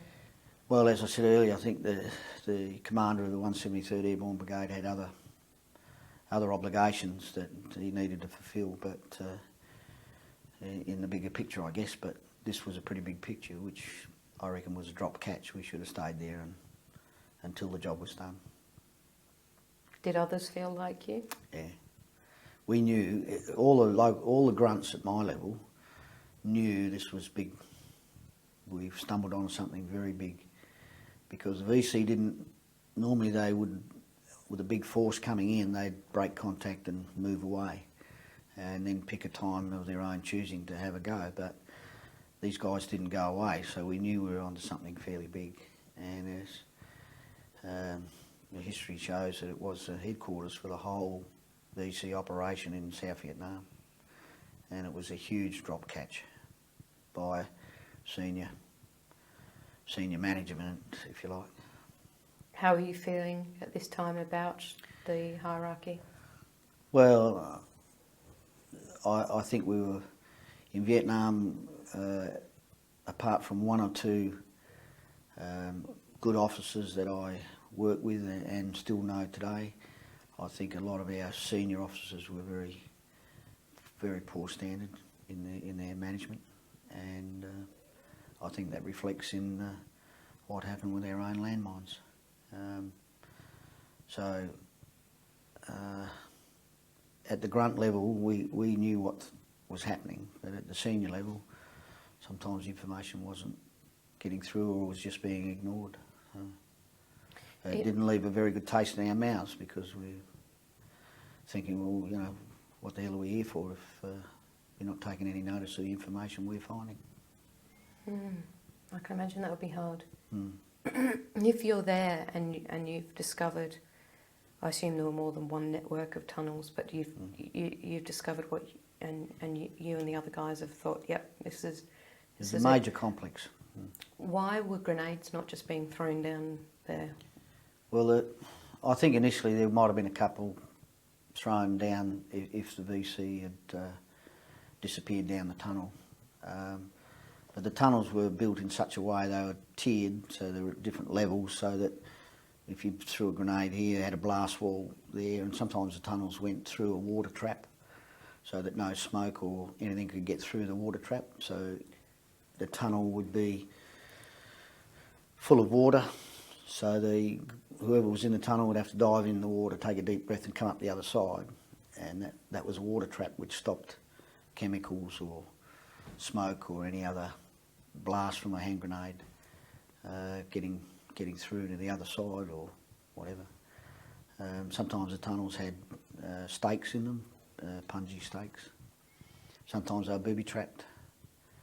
Some of our engineers went down the tunnels. In fact, I think one of our engineers was killed and down a tunnel, and I think it took quite a while to get him back out, get the body back out. But they were just difficult. Tunnel complex in the jungle is just difficult to comprehend and find out. You don't get a map of it. It's not like street fighting where you've got a street directory. These things were underground, and for all intents and purposes you could have walked across the top and not known you were there. And there was, quite a number of people living underground. So they were difficult to come to grips with militarily. It sounds like a very sophisticated system. Oh yeah, well, the tunnels of Coochie had been there for 20, 25 years, so the VC had plenty of time to build them. They were building them during the French occupation, and I'd probably say they were even there when the Japanese were there during the Second World War. So they were already well established and, reinforced and equipped. And I believe the tunnels, the Americans never ever went in and flattened the tunnels, so to speak. They bombed them and pumped chemicals down, but there's ways of stopping all that. You said it took a little while to get the body of your engineer back. Were the VC and the NVC and the guerrillas fairly respectful of returning the dead or letting you claim the dead? I think the case of the engineer guy was the VC commander who was in the tunnels at the time didn't want to interfere in us getting the body back because he knew that if we couldn't get the body back, we wouldn't go away. So I guess he was playing lying doggo, so to speak. So when we recovered the engineer's body, then it was only a matter of a few days that it took us to get his body back. And then we were already sort of talking about moving out. So the VC commander underground obviously thought, well, we won't interfere in this one. Well, the battalion lost 2 guys killed in action, or missing in action, on a place called Hill 82 up near the Cambodian border. Now, we never got those guys back because the commander of the VC stayed in the area and had heavy weapons and was dug in, and it was Hill 82 was pretty well fortified. And we bumped into those guys, or the rifle company bumped into them late in the afternoon, and it was getting dark, so we never recovered those 2 bodies. Now, I don't know, and for some reason, the Americans wouldn't allow us to go back in there to get them, which I still don't know the reason why. And the 2 guys from one battalion were never recovered. So I don't know whether the Vietnamese buried them, North Vietnamese buried them, or whatever unit was responsible, or whether they just left them. The battalion felt pretty bad about leaving these 2 guys and not recovering their bodies, because in fact it caused a big problem in the battalion in morale, because we felt we should have gone back in there and given the enemy a bloody nose. In turn, we appeared to have left these 2 guys hanging in the trees, and we pulled out and left them and never went back for them, which to me, as a private soldier, that was a big issue. But obviously I wasn't part of the bigger picture. There might have been other military commitments somewhere else, and I think that still sticks in a lot of guys' craw at the moment, to this day.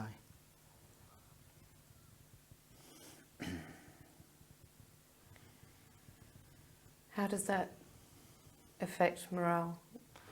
Well, at the time it had a big effect on the morale of the battalion. That we felt that we were running away and leaving a couple of our guys still out on the battlefield when we should have got them back the next day, or we should have gone in there with some more firepower or whatever. And I remember the guys in the battalion were pretty pissed about it. But I can't remember the reason that the CO gave for not going back the next day. And I'm sure there was some reason, but to leave a dead comrade is, you try not to do it. It's just something you don't do. And we couldn't figure out, so it did knock the battalion around for a while, and then because we were under the command of the Americans, we really had to do what the American commander wanted to do, and that was, to them, a couple of bodies is not a big issue with the Americans. To us it was a big issue. But of course, I was only a private, so my sphere of influence, if you like, is pretty small. What were you doing with the dead when you did manage to retrieve them? Did you have to bury them there? If it was a VC, we buried them as close to possible as where we were operating at the time, and we'd dig a hole, shallow shell scrape or something for them, and cover them over. But it was pretty rudimentary. If it was some of our guys, well then obviously we'd call in a dust off helicopters and bring them up to the helicopter pad, and then they'd lay them out and the medics would take them from there. They'd get loaded onto the helicopters and taken away. So. What was the most standout memory for you in terms of engagement in that first tour? Probably the regimental attack on the engineers.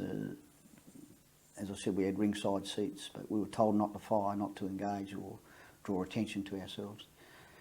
And that was just the awesome firepower that was going on, probably 100 metres from us. And we had front row seats.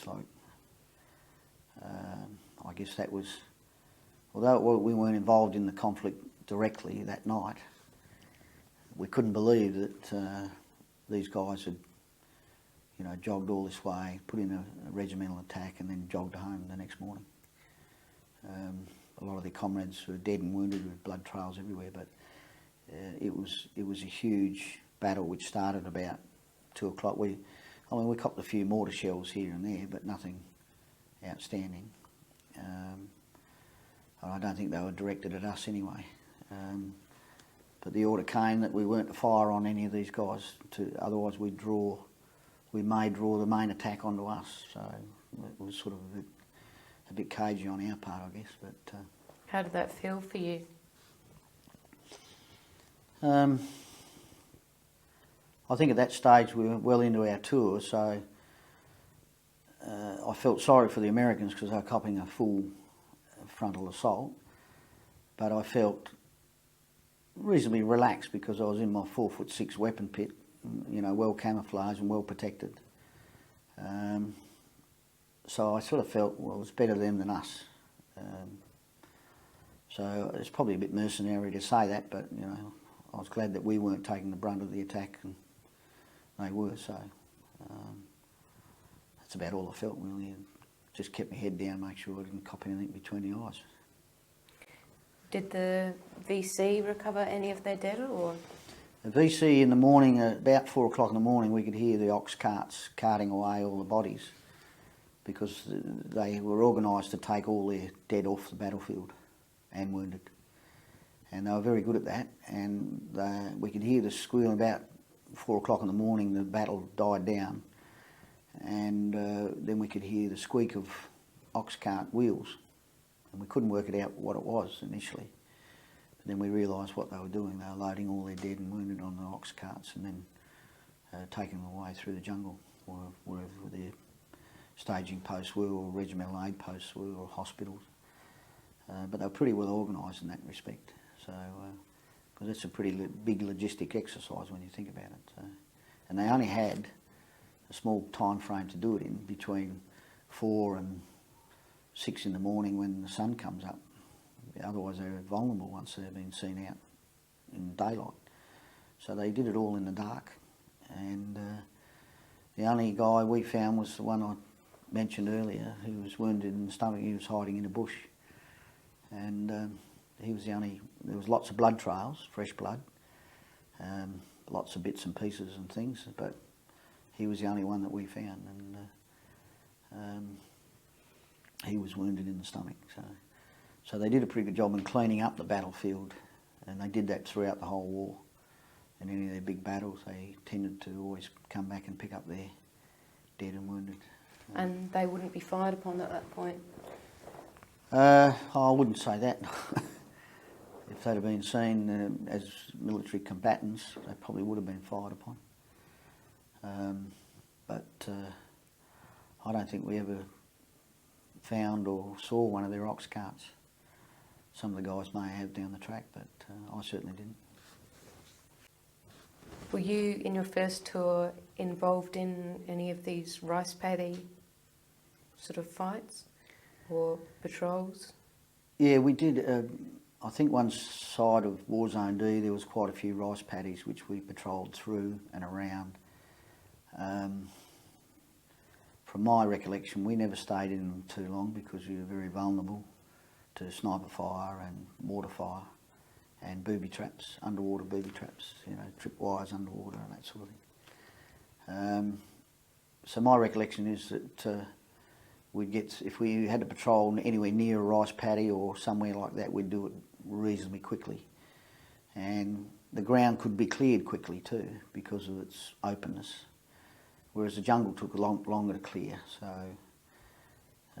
if we had to move through a rice paddy, we did so gingerly and quickly. And they were bloody hot and smelly and stinky places. How do you move through a rice paddy? Well, occasionally you might just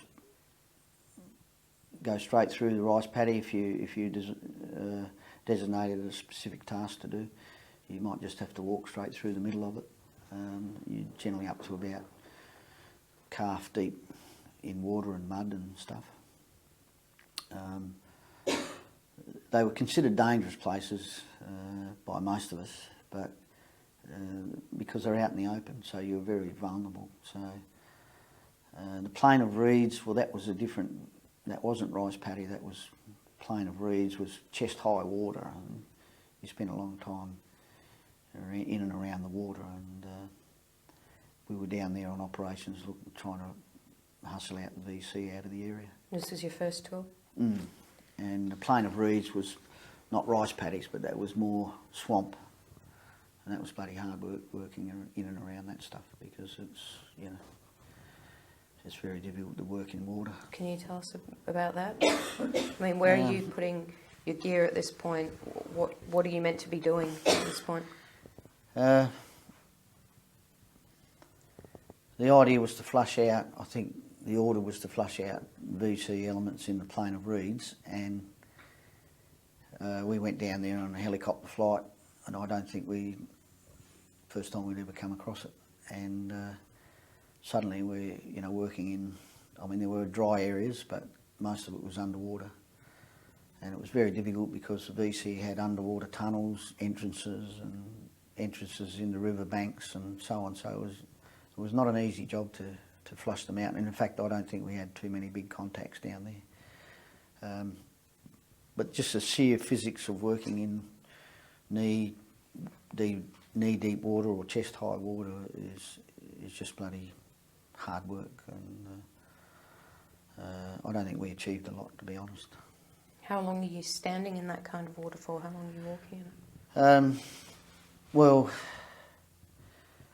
from what I can remember, the plain of reeds was just about all swamp, so you'd probably be there most of the day in some sort of water, and then you'd try and harbour up or sleep at night somewhere on a dry patch. But you know, you just couldn't, in the operational sense, you just couldn't pick where you wanted to sleep. If you were out on a standing patrol or an ambush for that night, you'd be in the water all the time. So, you know, it was bloody uncomfortable, and you get leeches and mosquitoes and water snakes and Christ knows what else there. So it's just not a pleasant environment to work in unless you're a frog, I guess. And what was that like coming home at that stage? Well, I was pretty pumped. You know, we thought we'd done a good job, and we marched through Sydney to a ticker tape welcome. That was marred by one of the protesters who threw red paint over the CO and a few other soldiers. We weren't very happy about that as soldiers, but we couldn't do much about it anyway. But no, I was pretty proud to march through Sydney and then come home to Adelaide, and I met my brother and mum and sister at the airport, and I think they were all pretty pleased that I was home safely. And you know, I think we had a month's leave or something up our sleeves, so we took the leave, and I didn't catch up with any of the guys because most of the guys from 1 battalion were from Sydney, not many from Adelaide, and so I sort of spent the month here just doing things around the house and looking forward to, after a few weeks, looking forward to getting back to the battalion to get on with some training and some more soldiering. So, and then I think at some stage I got a letter from one of my mates over in Perth, Norm Bainbridge, and he said, why don't you apply for selection of the SAS? So when I got back to Sydney, I was the CO signaller, and we were, as a battalion, we were regrouping and retraining and so on. And I put in an application to do the site course, and the CO helped me with that, and subsequently I became selected to do the Carter course and went across to Perth. And just going back a little bit, you were a signaller in your first tour, and you did say that you were up with all the latest information. Were there things that you heard that you wished you hadn't heard?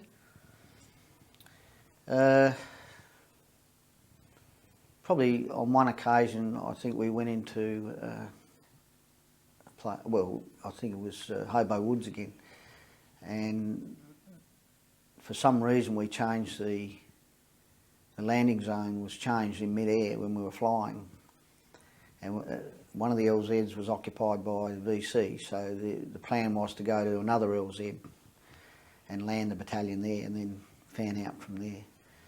And we'd been given a code to or a pre-arranged artillery barrage on the other LZ, which we weren't going to use. But on the way out, in flight, because of the enemy activity on the first LZ, the battalion flew into the second LZ, which had the pre-arranged artillery.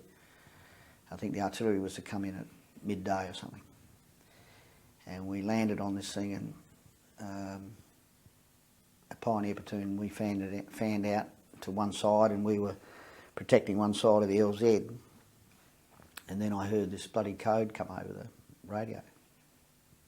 And I thought, something's wrong here. And then it was a regimental fire mission, which is a regimental fire mission is 3 batteries. So there's a lot of guns. I think there's 3 guns to a troop, 9 guns to a battery or whatever. And these 105s come screaming in, the 105 howitzers. So I guess I heard that on the radio, and then I got on the radio because we were already on the LZ. Someone had forgotten to cancel the fire mission. So the artillery came right through the whole battalion, or the elements of the battalion that had landed, including our platoon, and it's pretty frightening sort of shit that comes down on top of you. And luckily, I don't think any of our guys got hurt, but the artillery was just horrifying. How'd you avoid it? You wouldn't have had time to... Couldn't? Didn't. Just ran for cover? Just laid flat on the ground and hoped that one wasn't going to hit you on the head, that was all. So. Did you have a bit of extra coverage from the other soldiers because you were carrying the radio? A bit of extra backup? Not that I was aware of, because the other guys were all carrying extra ammunition, or they'd be carrying explosives, or they'd be carrying extra shovels. Because Assault Pioneer Platoon, we had to do a lot of jobs in terms of blowing up things and digging command posts and putting down bridges or building small bridges or dismantling villages or blowing up huts or bunkers or something. So the other guys carried all their own. I mean, I had the radio, which was heavy, but the other guys had equally heavy packs with other gear besides the radio. So I guess you just had to just put up with it and carry it. Well, code breaking was a big thing in World War II. Were your codes very elaborate? No, at the platoon level they were pretty basic, but at the battalion level and say brigade level, or that, they were more elaborate. But I had no part in those. But at platoon level we were fairly straightforward with our codes, So there was nothing too elaborate about our codes. The important thing at that level was I don't think it had a big effect on the bearing of a contact or a battle to either side, because things were happening so quick at that level.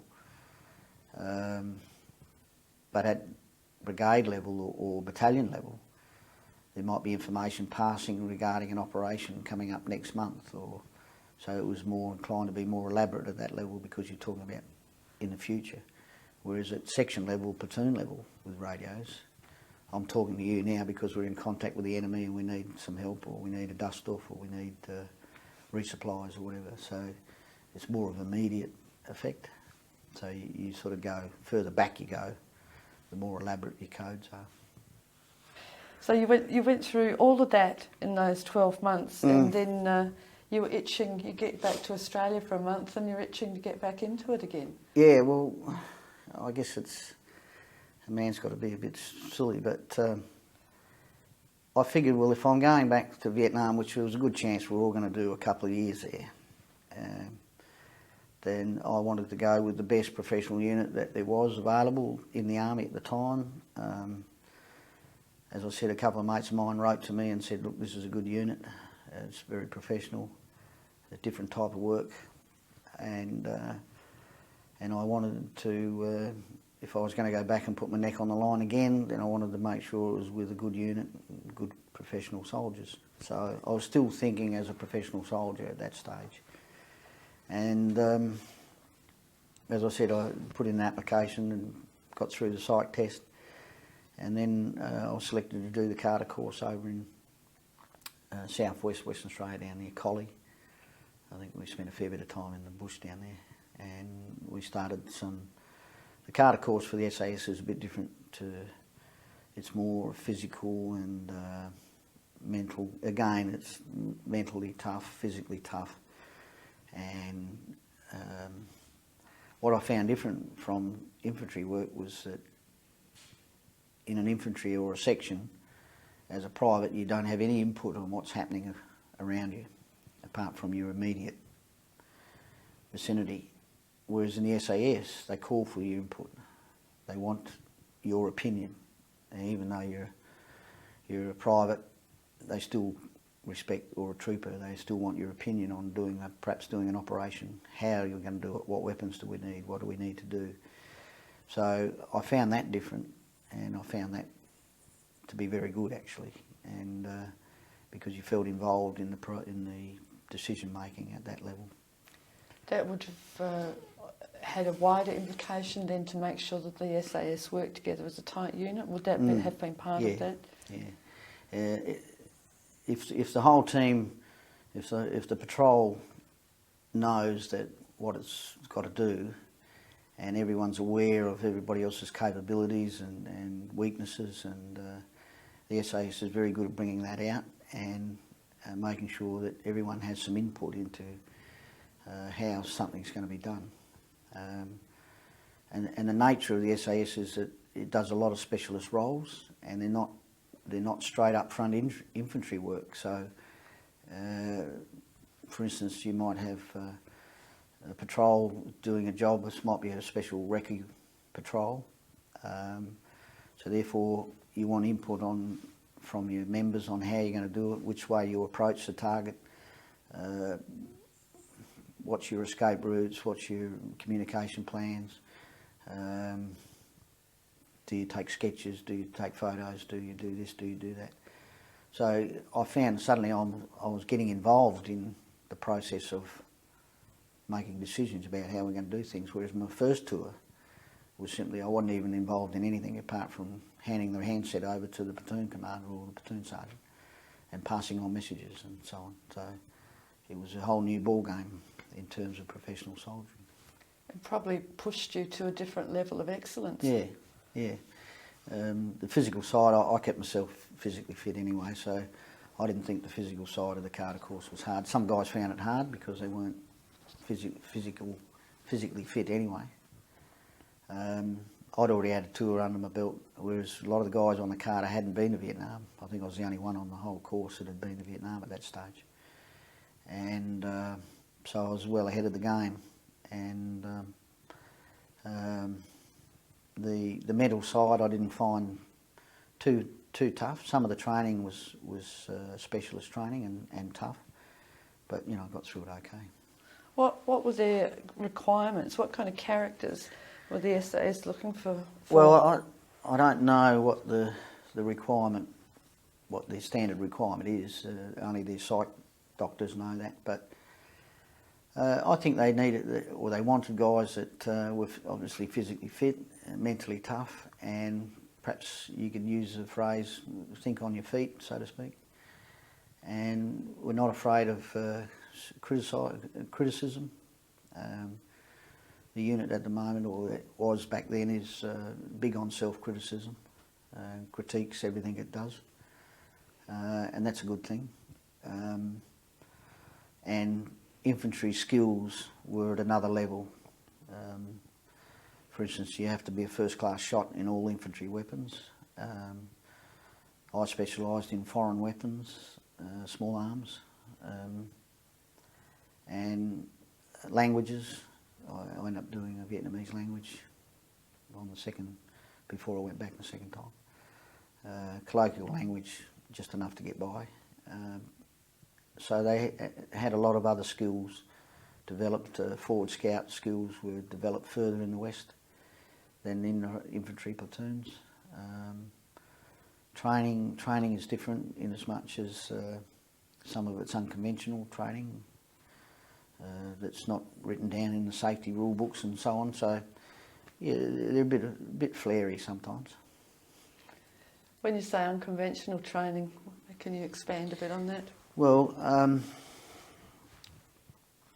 I guess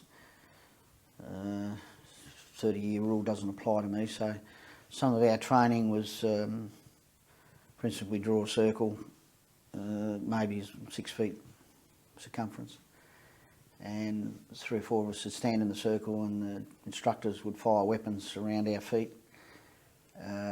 We'd have to identify the type of weapon, which direction it was coming from, which is not hard if you see the rounds, the muzzle flash and so on.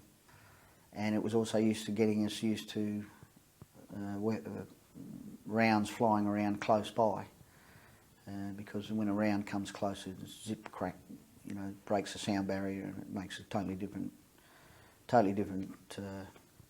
noise to what you see on the movies. So, I don't know what it sounds like. Well, if a round is coming close to you, it goes zip crack because it makes 2 sounds. One's breaking the sound barrier, and it sets up this funny.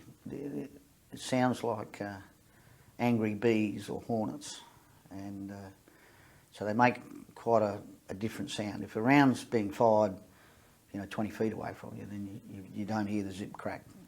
You'll just hear the round impact, or you might hear it ricochet. But when a round comes close, then the round's close because of the noise it makes. And it's like a zip crack, sort of, as it goes past. So so you learn to. That was one of our training methods, was to fire all different types of Russian weapons, Chinese weapons, captured weapons, close to us. Another training that we did, which I thought was very good training, was practice to sneak up on kangaroos in the bush, and without them being aware of us, which we did successfully plenty of times. So it just taught you to move quietly through the scrub. Did you have Indigenous people teaching you that? No. We had a couple of Aboriginal guys in the squadron when we went away, and we had a couple of Thursday Islanders in the platoon, pioneer platoon. But they weren't trackers or anything like that. So I don't know where it came from, but one of the instructors developed this method, and we and I think they still use it today. And it's a good method in the jungle of moving quietly, because our role in the jungle for the first 6 months of our second tour was just to recce everything and get a layout of the province, and then go back later and cause a bit of havoc. So you needed to get in quietly and get out quietly. So what was practicing the on kangaroos ideal. What was the method? Sorry? What was the method that you could get up behind a kangaroo without them knowing? Well, first to move very slowly and quietly and just put your foot down where it didn't crackle any leaves or branches or anything. Second was to stay downwind of them a little bit.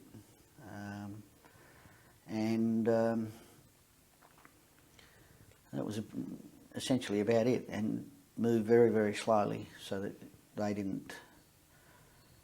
See, kangaroos during the hot weather sleep, they have a bit of a siesta in the middle of the day, so they're sort of half dozy, so if you can spot them having a lie down, well then you can sneak up on them. So, because when they get a fright, they can, you know, take off at 100 mile an hour, or sometimes they used to stand up and have a go.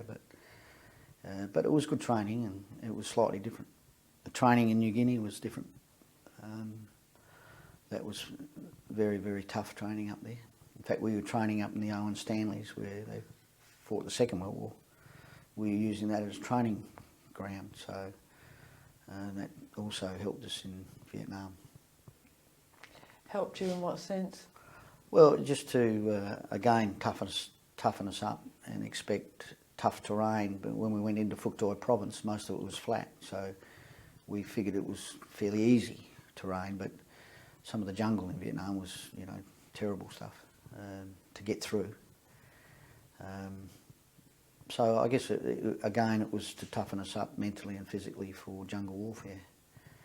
And it was a big navigation exercise and a team building exercise as well. Some of the other exercises we did in Western Australia were to get into a prison, and get out again without being detected, and map out an area that may be a target later or something like that.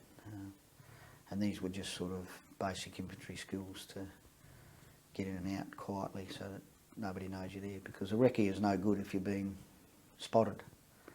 You're compromised. So the idea is to get in and get out, so the enemy don't know you've been there. And then when you come back, you can surprise them. So although you were training with the SAS, with the idea of being with a very professional group, so therefore, in a sense, safer. At the same time, the missions you would have been expected to perform would be, I would imagine, more dangerous, putting yourself more in the line of fire. That's right, and I guess at this stage, you know, I'm still fairly young, testosterone's kicked in and stayed in, and, you know, you're a professional soldier, and, you know, the more hairy the mission, the better. That was our attitude. And in fact, the 2 Squadron's attitude was exactly that, you know. The guys wanted to get up to Vietnam and mix it, and we did. So, yeah, you know, but at that stage of my life or my military career, I was still very much gung-ho and, you know, let's get over there and win the war. Let's stitch it up properly, you know. So. Were you getting a little bit addicted to the adrenaline rush as well? May well have been. You know, it was... it turned out to be a lot of adrenaline, but a lot of adrenaline for a sustained period of time is no good for you. So, yeah, I guess there was some of that in it as well. Parachuting, I didn't like parachuting at all. I was terrified of that, but we had to do it to qualify anyway. So we sort of sharpened up basic infantry skills which were required at the time for that particular war. So they needed to be sharp, and you needed to be an accurate shot. You need to identify all sorts of weapons and be able to use them. We needed to be able to be good trackers, good recce work, then followed up by ambushing and so on. So. Must have been, well, I imagine it's quite an elite group, and to firstly be accepted and then to get through the training. It's a sense of great achievement there. Did you feel a sense of pride to be part of that? Yes. There was a great sense of pride for me and a couple of other guys that I went through, because we figured that was the toughest unit to get into, and to achieve that was terrific. And and then subsequently the patrol that I went away with, we came home with. Our patrol worked very, very, very well for 12 months. And we did a lot of what I consider good professional soldiering up there. Was there a different set of ethics that went along with being in the SAS?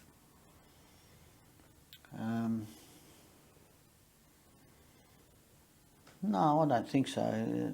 It was certainly a higher standard of training and a higher standard of operations, but the ethics, I don't think they were much different, in my opinion. I'll put it in a different way. Was there a different value set on human life? No, I don't think so. I don't think so. If you're talking about in terms of operations, we were much more careful. However, if it came to a crunch, we were very heavily armed, and we'd fight like a thrashing machine. So, and that was because we were only small numbers. Unlike the battalion, you'd go out as 800 men in a battalion operation. The SAS would go out with 4, and we'd be a long way from home. So you had to have a different set of criteria to work to, if you like. But if all that, when it turned to shit, well then, you're fighting for your life, and there was only 4 of you. So you really had to be on the ball. So I guess the criteria is slightly different, but it's still, the 1 battalion was a regular battalion when I went away with. 2 Squadron SAS was a regular squadron. So the ethics were there in both, but perhaps in different proportions, if that makes any sense. Trust would be a huge thing within that 4-man team? Yes. Yeah, I think mainly to trust the guys that he was going to cover your rear, or I was covering his rear, or for instance, our operational patrol would move through the jungle very, very slowly. If we're on a recce patrol, I'd be maybe 3 or 4 metres in front of the patrol commander, or maybe 5 metres tops. In other words, I'd be within grabbing distance, so if I got shot, he could just grab me and drag me back. And then we'd have the signaller would be behind the patrol commander, and he might be slightly further back. And then the tail end Charlie, the 4th guy, would be at the back, and he'd be 5 metres behind the signaller. So, and the reason we sort of split that way was that it was easy to retrieve. Forward scout was the guy who was going to wear it first. So the deal was that if I got brassed, then I would fall within grabbing distance of the patrol commander. So. And did you choose to be forward scout? Yeah, I thought, well, I had a year of carrying a radio, and I thought, well, if I'm forward scout, I don't have to carry a bloody radio. But the other thing with the forward scout was that, you're at the sharp end, and that's where I wanted to be. So You did some deals with the devil. I think I did. Something that's interested me about your training that I haven't ever heard about before is interrogation training. Could you tell us about that? Yeah, we did some training at Middle Head in Sydney, and the idea was that to give you a bit of a taste of what it might be like to be caught by the enemy, and the terminology for it was just escapes me at the moment. But that was run by the Intelligence Corps at Middle Head, and we put through a course, I think a 48-hour period, where we were treated as prisoners and, slapped around the head and denied sleep and food and water and so on. And the idea was to give us a bit of a taste for it, of what we might expect if we got caught. Thankfully, we never got caught, but the training was for that code of conduct course That's what it was called, and that was fairly intense. And thankfully I never had to use it. And I think it was just to give you a taste of what might happen, and to be without sleep for 48 hours and endure a bit of pain and lack of food and water and so on. And that's about all it was. I don't know whether there's any more courses you can do on that sort of thing, but I think you learn it as you go along if you get caught. So thankfully none of our guys ever got caught. So we didn't need to use it or put it to good use. Did they tell you what information you were or weren't allowed to give to the enemy in case of capture? Well, the general rules, it's rank, serial number, unit, or just name, rank, serial number. But I mean, I would have given them anything they wanted if the pain was bad enough. So, but we didn't have to. So the general rule of thumb, I think, is just rank, name, serial number. Did they do any sort of psychological side of? Oh well, just denied sleep is really tough. Maybe a bit of water treatment or wet towel treatment. Bright lights, loud noise, just so that you don't sleep. So, and once you've gone without sleep for a long time, it's really hard to focus on anything and just keep you awake. So eventually, there's not much need for physical torture, but the Orientals we knew were pretty big on some physical torture. But thankfully, none of us had to endure that. Were you warned about the kind of torture?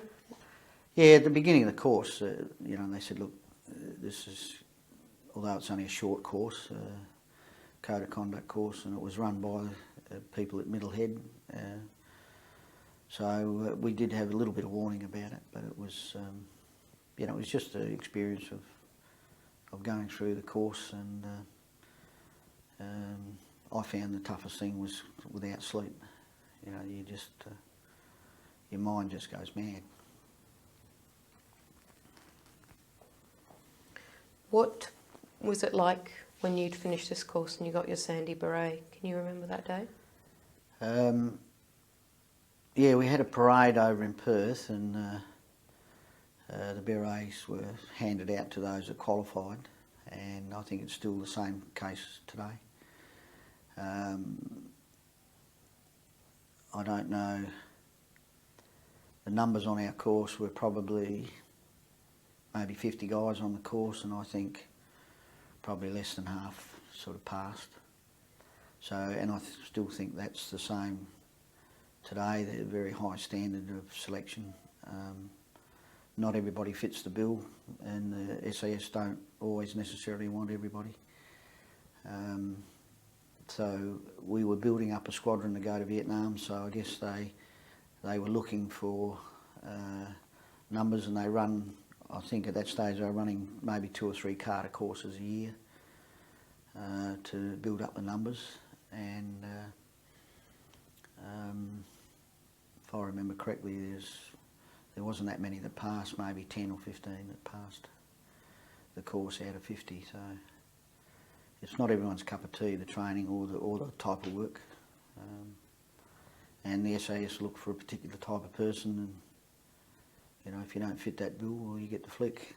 And in the training, any stage during the Carter course, you knew you'd failed when your gear was packed on your bed ready, and the plane ticket was or your train ticket was on top of your pack. That meant you were no longer required. So you might come in off a 5 kilometre run or a 10 kilometre run or something, and there's your gear packed on the end of your bed with a train ticket. So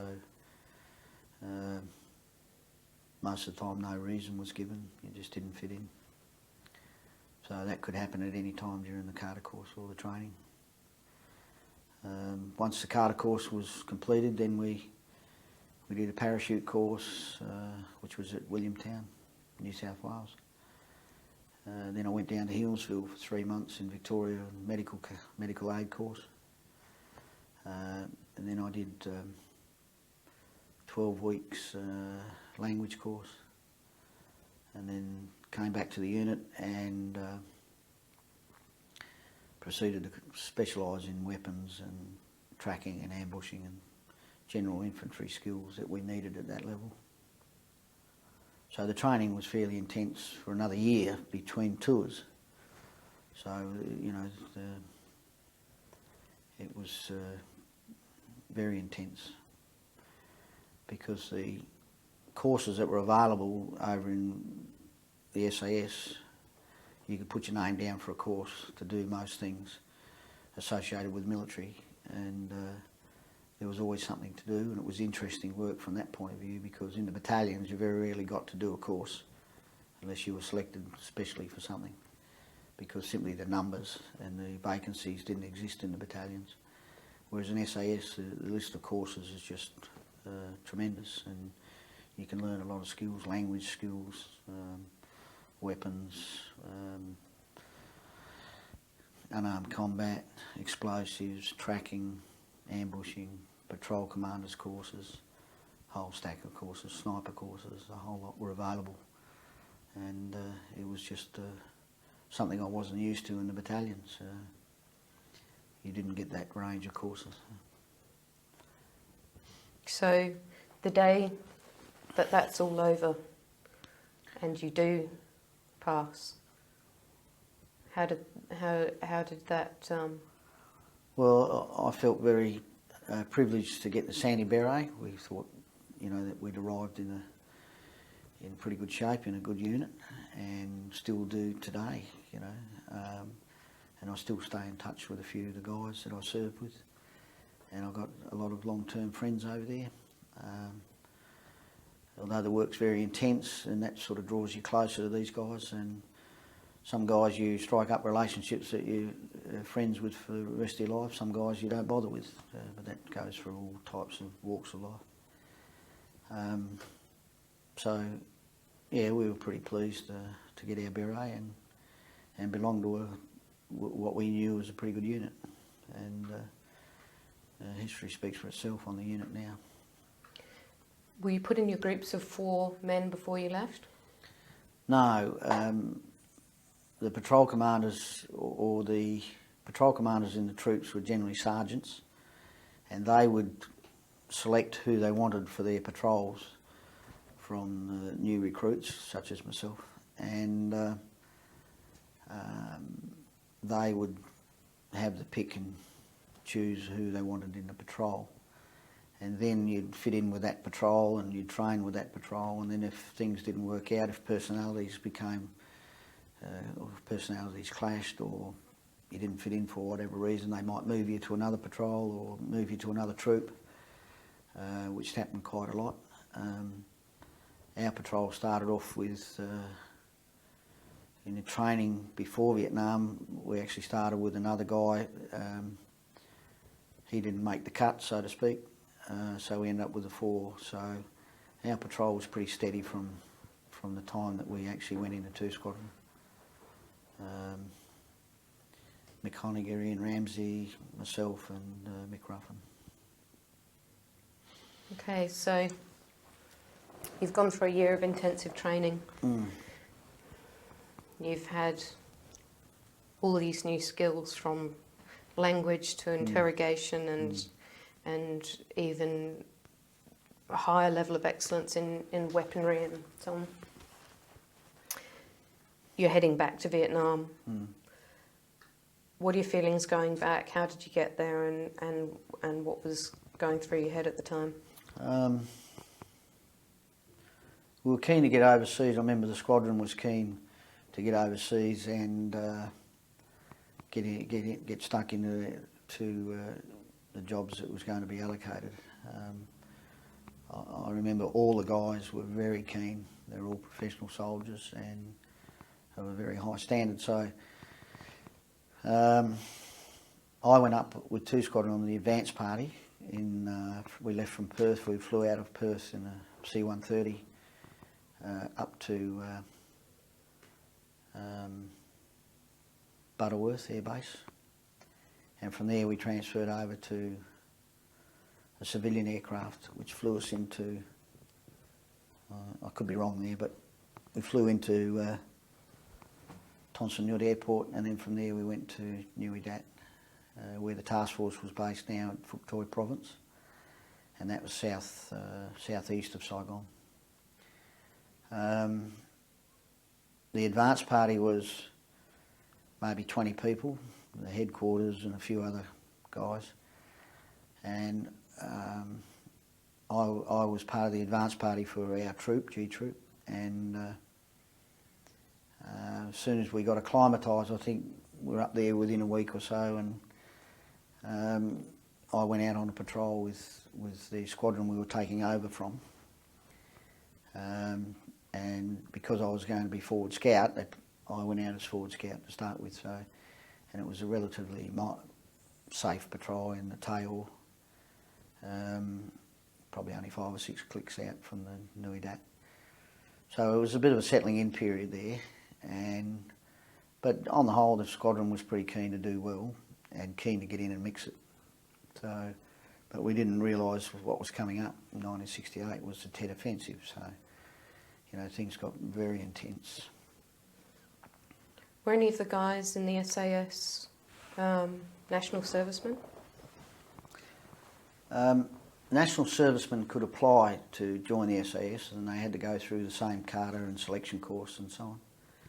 But they also had to sign on as regular soldiers, because by the time they spent a year's training, they were ready for discharge. So we had a smattering of national servicemen who signed on to go to SAS.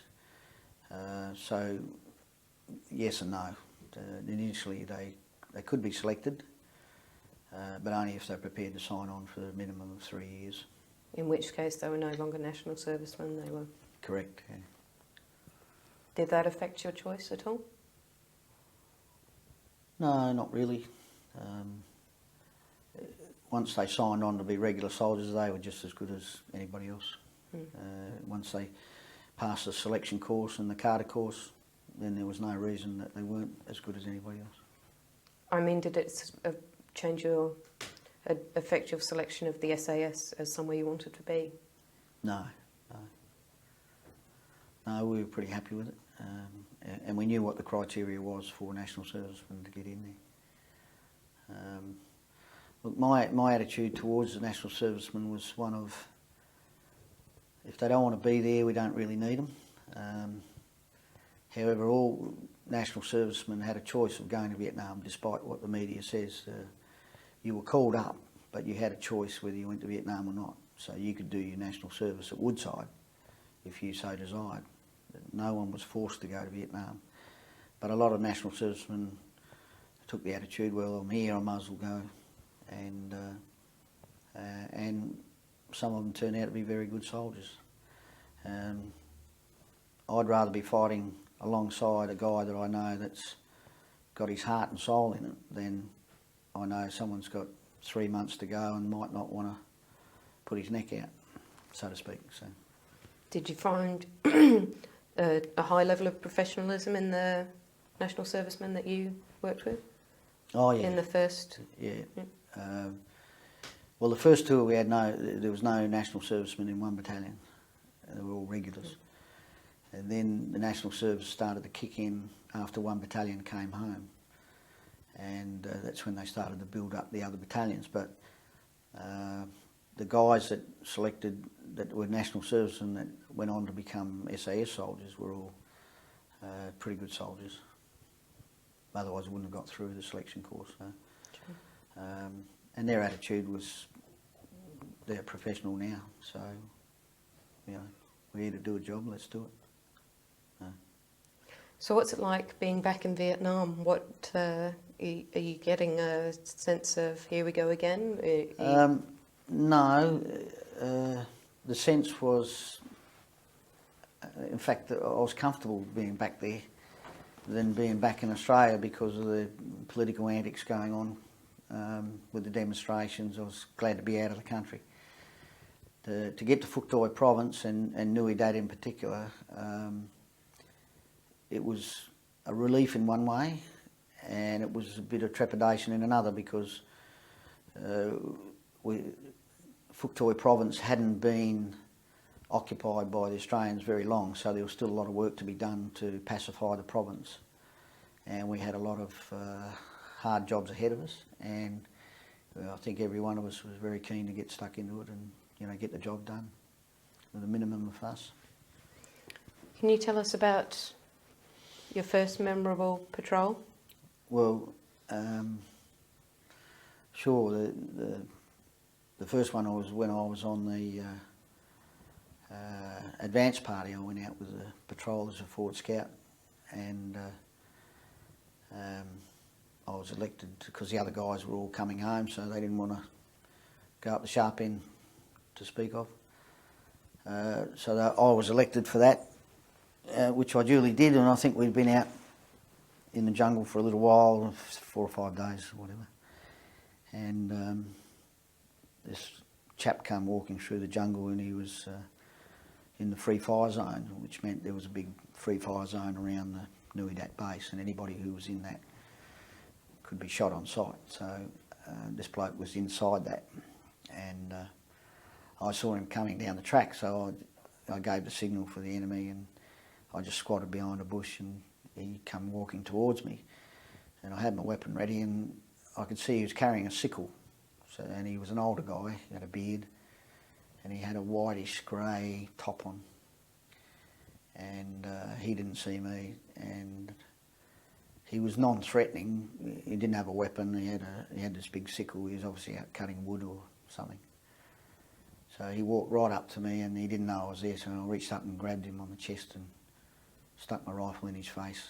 And I think the poor guy nearly had a heart attack, but he was just out cutting wood. He was a farmer. And we came in, and we brought him in, and the other patrol members said I should have shot him, and I said, look, you know, he was non-threatening, and he's probably more used to us as a interrogator, as a prisoner. So that was my first patrol, and it was a memorable patrol because of that reason. I was pleased because he didn't see me from such close proximity that I was able to reach up and grab him on the chest, on the front of his shirt. So I was happy that, you know, we were well camouflaged. I wasn't happy with the attitude of the other guys because they were quite happy to shoot him, so that wasn't my attitude. So,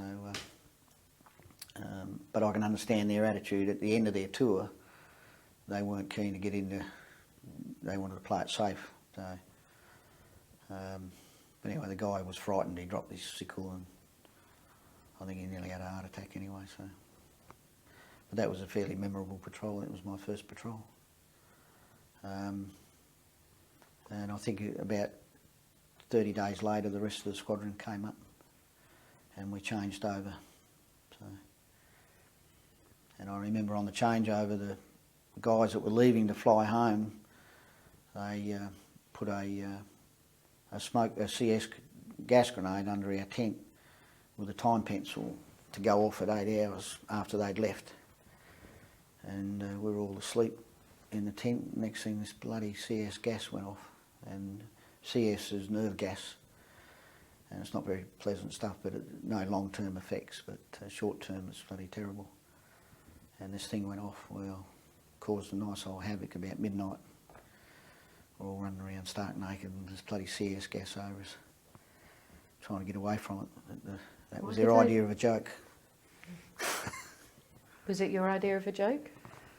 No, I don't think it was a waste of a good CS grenade. So, but anyway, they thought that was funny. What were the effects? Well, we were all coughing and sneezing for about 8 hours afterwards, and spluttering, and the nerve gas is not pleasant at the best of times. So, but it wore off by breakfast time. It wore off. So that was their idea of a joke. So that was our settling in at the Nuidat. Next patrol of memory for you? Oh God.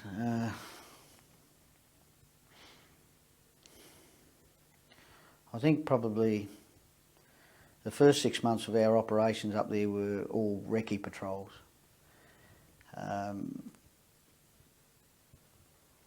the idea of that was to map out the enemy camps in the province.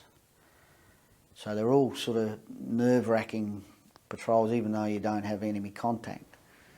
You're mapping out camps, or you're coming across enemy camps, or you're observing a camp and people coming and going. So they're all sort of nerve-wracking, but they weren't ambush patrols or fighting patrols or catching a prisoner patrols or whatever. So they all sort of, at this time, they all sort of blur into one. You know, we did a lot of patrols, a lot of recce patrols as a 4-man patrol, and one patrol that stands out was we were a long, long way away up in the Maytao Mountains, which is up near Longkan province, and we actually got off the helicopter, and it was in the dry season, and we made a run for the jungle, and we didn't realise we'd been spotted by the enemy, and the Maytao Mountains were home to 274, 275 Regiment. And for the next 4 or 5 days they were looking for us, and we actually patrolled off and into the jungle, and we actually patrolled into their camp. We didn't realise it at the time. And the camps were quite large, and some areas were used, some areas weren't, so they moved around a bit. And we actually stayed in their camp for probably 2 or 3 days while they were looking for us. And they never thought to look in their camp, which is where we were hiding. So we thought, well, if we get sprung, we're all going to die, you know. So, and we had to get out because we had no water. The water was running out because we only carried water bottles. And in the dry season, you go through a lot of water. And I remember it distinctly because the patrol commander gathered us in and said, if we get caught, there's no way out because we're such a long way away from any support. And he said, the bottom line is we're all going to die, and we can work on from there. So we knew what the bottom line was. So it was a matter of getting it in perspective and keeping it together to get out. And anyway, after I think 3 days or whatever, we got out of there, and we got away from them. But they knew we were there, and if we'd have been caught in the camps, it would have been history, because we were some 45 minutes from flying time from Nui Dat, and I think we're about out of artillery range. And I think, although we had air support if we needed it, but to get caught in a camp at the Maytao Mountains was, you know, that was a big. During the night, the enemy were running generators and lights and music, and they had underground hospital and test firing weapons and making a hell of a noise. So they were concerned about their security because they thought they were so far away. But we sat up for the 3 nights with no sleep, wide-eyed and bushy-tailed for the whole 3 nights. So, and that was a recce patrol, but we got compromised because they knew we were around the place, but they didn't think to look in their camp. Thank Christ. What does that do to your nerves? Well, probably at the time you're concentrating on not getting caught, not making any noise or making any. We could actually see them walking through the other side of the camp. When we got back to Nui Dat, I think we were all a bit frazzled because of the enormity of getting caught. It sort of came home to us, and it only needed one North Vietnamese or one regular army soldier just to wander in our direction, or something simple, you know, like a cough or a sneeze or a movement or something. So our nerves at the end of that patrol were pretty fractured, and we were all pretty tired. That was a fairly memorable patrol, not because we had a big firefight, but because of the potential for death was just enormous. So did you get, when you got when you got back to camp, were you able to sort of unload any of that, or was it all just okay, we get over that and then we're on our next patrol? Yeah, I think initially that was our cavalier attitude, if you like, is, you know, let's get on with the next patrol. But then after 6 months of intensive patrolling, your nerves, you just can't do that. And the warning orders were coming thick and fast, and a warning order is your next patrol. You know, so you might fly in today, have a rest tonight, and you'll get a warning order tomorrow to go and do another one. So your system can only put up with so much intense adrenaline type work for so long, and then after a while you start to break down in other ways. Some blokes got sick, some blokes couldn't go on patrols, they just couldn't hack it. Some blokes used to get drunk as skunks to go to sleep, me included. So there was various ways of trying to deal with it, but because you're in that category where weakness, you weren't encouraged to show weakness, you tend to keep it to yourself and get on with the next patrol. Or if you did discuss it, you might discuss it with one other guy. But if there was any sign of weakness, you might be moved out of the patrol. So you tend to, you know, keep it to yourself. But eventually it has its toll. You know, I think I did 23, 24 operational patrols as forward scout, which is, you know, one a fortnight of 5 to 10 days duration. So, you know, it's a lot of work, it's a lot of physical, mental degradation, if you like. And it catches up with you eventually. Probably the first 6 months, we were all pretty keen and fit, and then after that it started, you know, the workload started to build up, and it reflected in some of the attitudes. So. What did it do to the other three guys you were working with? Well, they handled it in various ways.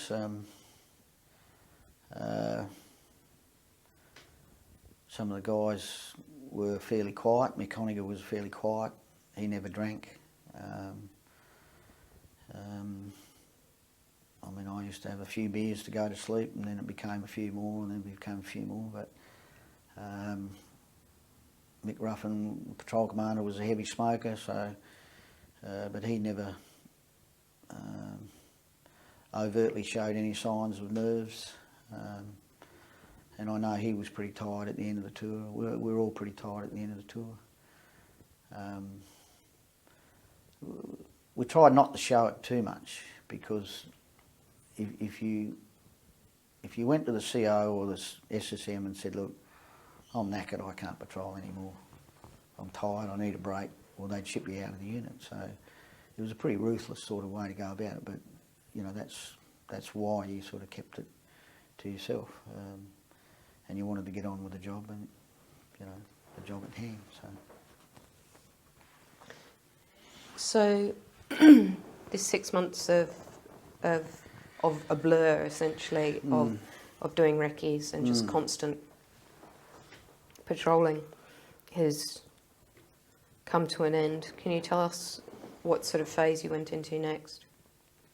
Well, I think the phase we went into after 6 months of recce work was to establish a pattern around the province of where things were in terms of enemy camps and so on, and enemy movement, what units were in and out of the province, and so that the commander could build up a picture of what he was up against. We then turned to what we call probably ambushing, fighting patrol for the last 6 months. And even though the recce patrols, we still had quite a few contacts in those recce patrols, because you might bump into an enemy unit unaware of you moving through the jungle or something, and you'd have a contact. So that patrol was compromised. So there was still some contacts with the enemy even in that 6 months period. In fact, quite a few. Then we went into a sort of a ambushing harassment role of the enemy's supply lines and enemy camps, if you like. and we were given specific targets, and we might go out and recce, for instance, on a 5-day or 7-day patrol. We might go out and recce for 2 days. We'd recce a target, watch the track, watch the camp for 2 or 3 days, and then set up a claymore ambush. And occasionally we might use claymores only, which is an anti-personnel mine. Occasionally we use small arms, sometimes we use silent weapons. So we had varying degrees of what we needed and what sort of hardware we needed. And depending on the area you're going into, you might take a whole heap of heavy weapons, or another area you might know that might be a bit more user friendly, so you take some lighter type weapons, so depended. But we went into that operational phase of ambushing and patrolling and so on. That was pretty intense because there was a lot of confrontation with the enemy.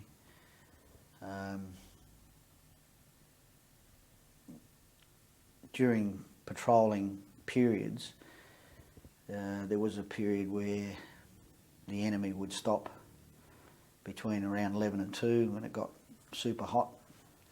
So he never moved, so we wouldn't move. And the reason for that is if they were sitting on the ground sleeping or snoozing, we could blunder into them and, you know, we'd be in bigger trouble, whereas someone moving through the jungle is easy to pick up because they're moving. But so we would stop between 11 and 2 as well, and then we'd continue on after 2 o'clock or before 11. One instance that we had, we'd been patrolling for probably 4 or 5 days through some fairly dense jungle, and we hadn't seen anything apart from a couple of dead bodies that were decomposing, and we stopped because it was pouring rain right on 11 o'clock or something around there, and we stayed put for a couple of hours while park time or siesta. And then we stood up to move and the rain stopped, and if it rains in the jungle, the noise is deafening because you just can't hear anything apart from the torrential downpour. And I stood up to put my pack on and I heard someone cough, and I thought it was one of our guys that coughed. So I turned around to tell them to keep quiet, and I got a blank look from everybody. And I looked up and there was a main force VC bloke walking straight at me, and he was probably 10 yards away, and he didn't see me, and it was him that coughed. And so I levelled my rifle and we just stood there, and I realised he hadn't seen me. And the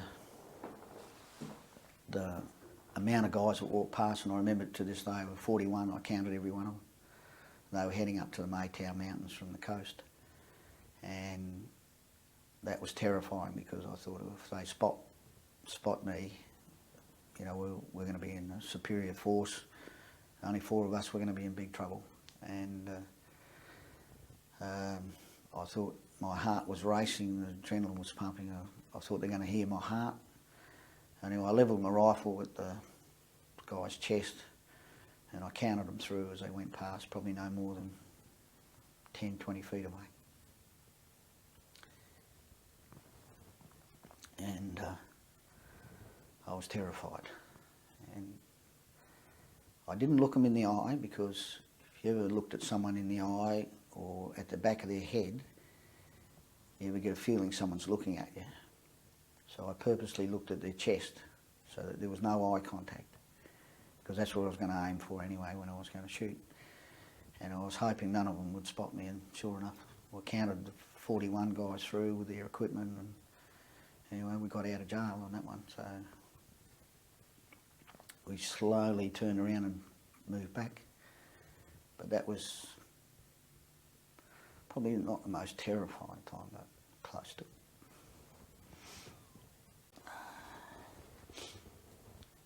The ambushing, and that went on for the next 6 months. We did a couple of successful ambushes around Nui, which was a known VC area, and we'd been patrolling for a while, and we stopped, spotted a nice little foot track, which was nice and clean, and no leaves, and a few recent footprints. And we looked for a suitable ambush site, which was a small fallen tree across the track, and we decided to set up an ambush there, claymore ambush. And we waited, and while we were looking at the track, I could smell Brylcreem hair oil, and none of our guys used Brylcreem hair oil or anything in the scrub. So we moved off the track slightly, and there was a group of 4 North Vietnamese came down the track, and the first 3 guys were pretty casual, and the last guy was a bit further back, and he had a light machine gun at the ready, and we were going to pop the first 3 guys with the silencer. Just as well we didn't, because the weapons that he had would have cleaned us up. So we decided we'd set the ambush there for the next day.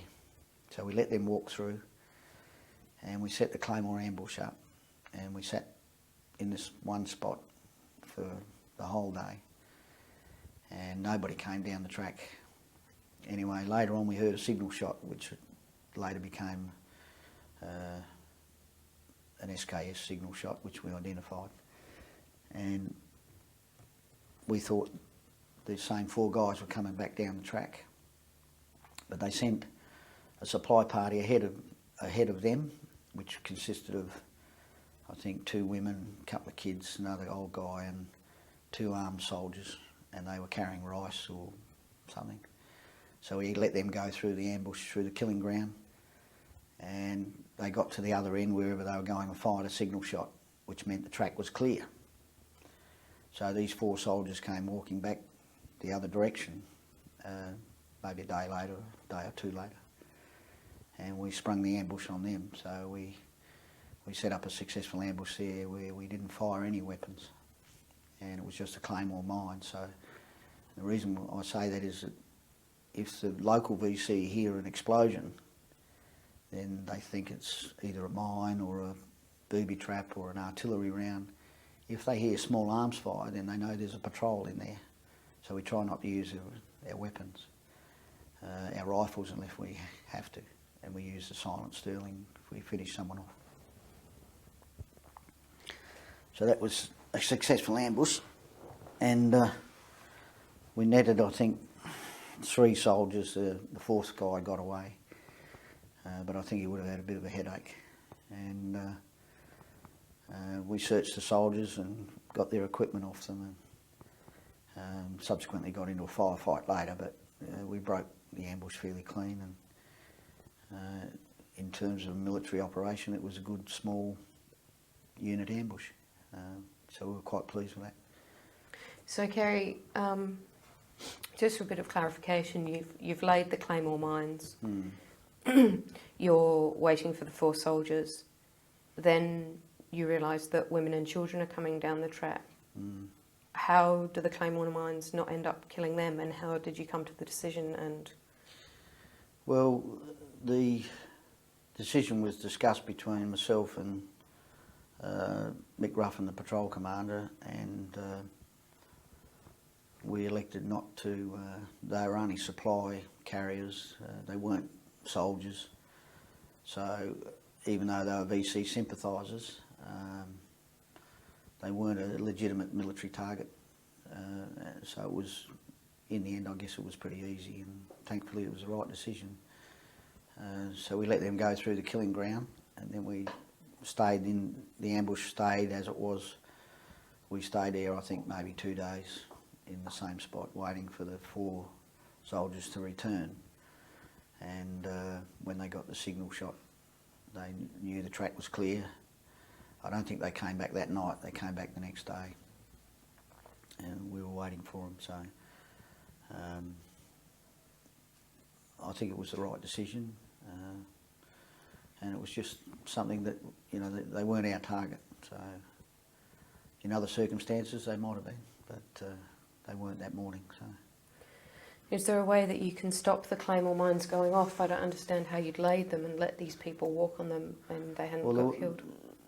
If you can imagine, you've got a track where you lay your claymore mines parallel to the track, facing across the track, because they have an arc of fire which comes out of a triangle. So the Claymore mines were probably 4 or 5 feet back from the track in the jungle, so they wouldn't have seen them. And then behind the Claymore mines, the detonator is electrical detonator, and then you run the cable, electrical cord back maybe 30, 40 yards, or shorter if the jungle permits, or longer if the jungle permits. We were fairly close to the Claymore's backblast, which can be quite dangerous when they go off. So you really got to keep your head down when they go off. And we were close enough to the track to see that there were women and kids coming down the track. And so at night time we'd pull up the Claymores because they were stuck in the ground, so we'd pull them up just before last light, roll them up, put them in our packs, go away and sleep, have something to eat, and then sleep on the ground, and then put them out early in the morning and wait for a target to come along. And we did quite a few Claymore ambushes throughout the last 6 months of the tour. The Claymores were very effective in the jungle. Not many people survive them, and they're an easy weapon to set up. So in my opinion, it was, they're a good weapon. They're not very humane, if you like, but then no weapons are. So, but that ambush we were particularly pleased with because it was executed perfectly, and from a military professional point of view, we were happy with the results, and we got out of there the next day after a firefight. The local VC weren't very happy with what we'd done, so they come looking for us, and we had to get out by helicopter the next day. So. But they're a pretty effective weapon. You said that you, once you'd detonated mines, you took effects from the bodies. Yeah, my job was to, once the mines had been blown or the ambush sprung, the procedure was one soldier, one of our guys would go to the right, the other go to the left and look down the track or up the track. Patrol commander would cover me and I'd search the bodies for any weapons or equipment or maps or whatever. And we also had a silent Sterling, so that if anyone was needed to be put out of their misery, so to speak, we didn't have to use that. And I remember rolling the guy over. He was in black pyjamas and had a webbing belt on and a pack and a weapon. The other 2 guys, either side of him, I didn't get to search. But as I rolled the guy over, I jumped back about 6 feet because he frightened the hell out of me because all the air was escaping. And he groaned, and I thought he was dead. And subsequently, I told the patrol commander to shoot him because I thought he was still alive, but it wasn't. It was just the air escaping from his lungs, what was left.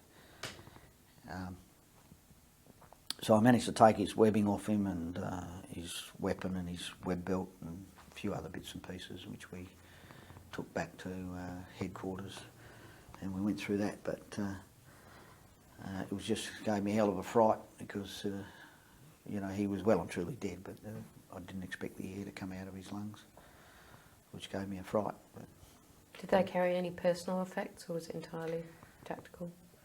No, this particular guy only had tactical stuff. Later on in another patrol we got a tax collector from North Vietnam, and he had a few personal effects on him.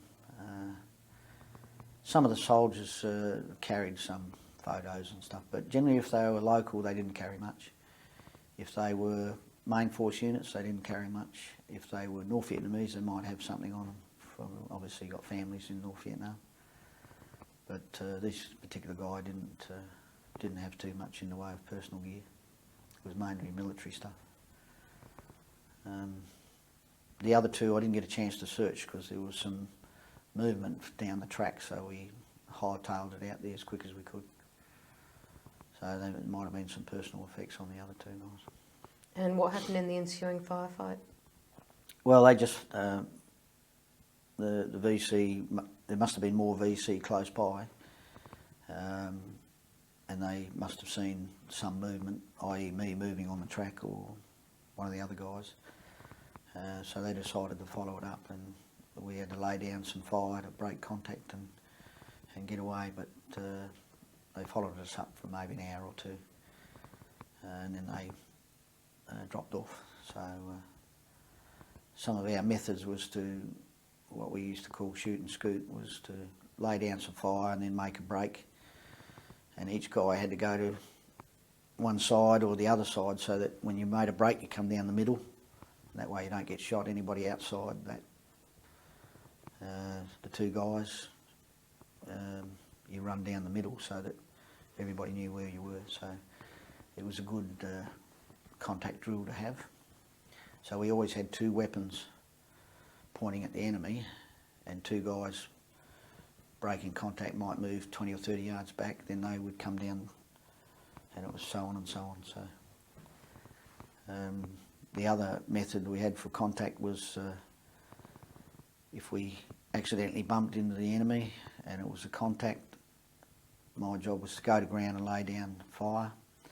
Patrol commander would come to my left, signalman come to my right, and the fourth bloke would stay where he was, so we'd have three-man front of automatic fire, so which was pretty high-powered stuff, and that would generally stop any VC for a few seconds to think about what they're up against, in which case by the time they got themselves organised we were gone. So we had certain contact drills. We had contact drills and break contact drills and ambush drills and escape and evasion drills, so, and they worked to very good effect. So the training we did at Collie, we did all that sort of stuff in semi-open so we could see each other and how it was going to work in close jungle. And the contact drills and escape drills and break contact drills worked very well. You were thankful that that day you didn't have to use the Sterling silencer. Other times you did? I think on one occasion we used it, and the idea was if someone walked down track by themselves and you didn't want to blow the claymore mines on one target or one soldier, the idea was to take him out with a Sterling, silent Sterling, and still not compromise the position of the patrol. We never ever used the silent Sterling in that capacity. A couple of our patrol members did, and they actually shot a bloke in the back and he kept walking, so the things weren't very good. So the two rounds hit him in the back of the pack, and he staggered and fell forward and kept walking. He thought he tripped over or something. And incredible as it may sound, but the silent Sterling was only a 9mm, and when you put a Sterling silencer on it, you take 40% of its hitting power off. So it becomes like someone hitting you with a Shanghai with a ball bearing. It doesn't really. You need to get a clean shot to kill the guy. So one of the sergeants, I think, used it and then didn't bother again because they weren't strong enough or powerful enough. But they're a weapon that we carried just in case, but I can't remember any of our guys using them in our patrol anyway. So, and the idea, the other part of it was if there was anyone left alive in the ambush and you didn't want to show your hand, then you could use them then, but they're not they're more of a cumbersome bloody thing than a useful thing. Were you ever in the position where you had to kill enemy when in other situations you may have been able to take them prisoner, when you were in a situation where it was just impossible for you to take them back? Or No, we personally no, and none of our patrol members were in that situation. There may have been some instances of that. If we needed a prisoner, we had a special method of capturing a prisoner. we tried a couple of new methods, but they didn't work. But essentially, we just rugby tackled a bloke and flattened him and dragged him home, kicking and screaming. So I think we only captured maybe 1 or 2 prisoners while we were there. But to the other part of your question, no, we didn't. I mean, once a soldier's injured, he's out of the game. So, you know.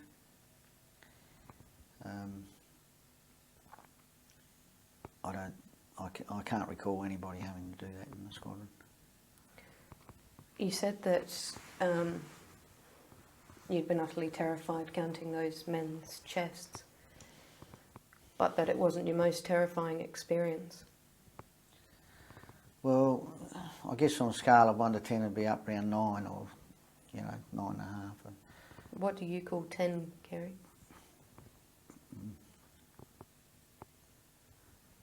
Probably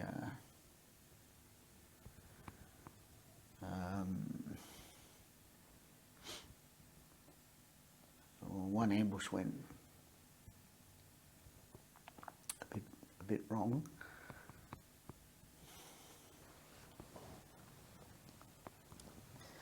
One ambush went a bit wrong. One of our guys got injured, but when we were coming out, after a bad ambush,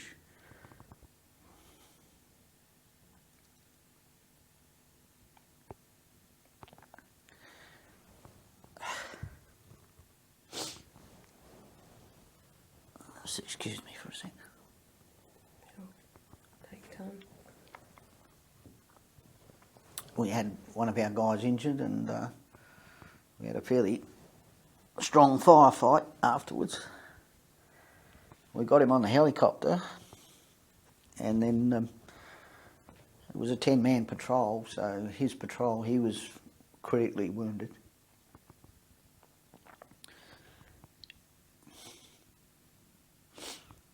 Anyway, the helicopter came in to pick him up, and we were between the helicopter and the enemy, and we were keeping them back with a bit of suppressing fire. And the door gunner on the helicopter thought we were the enemy.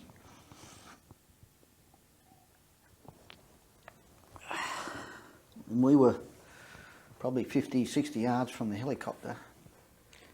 And I was watching them load the wounded guy on, and this bloke cut loose with the twin M60s at us.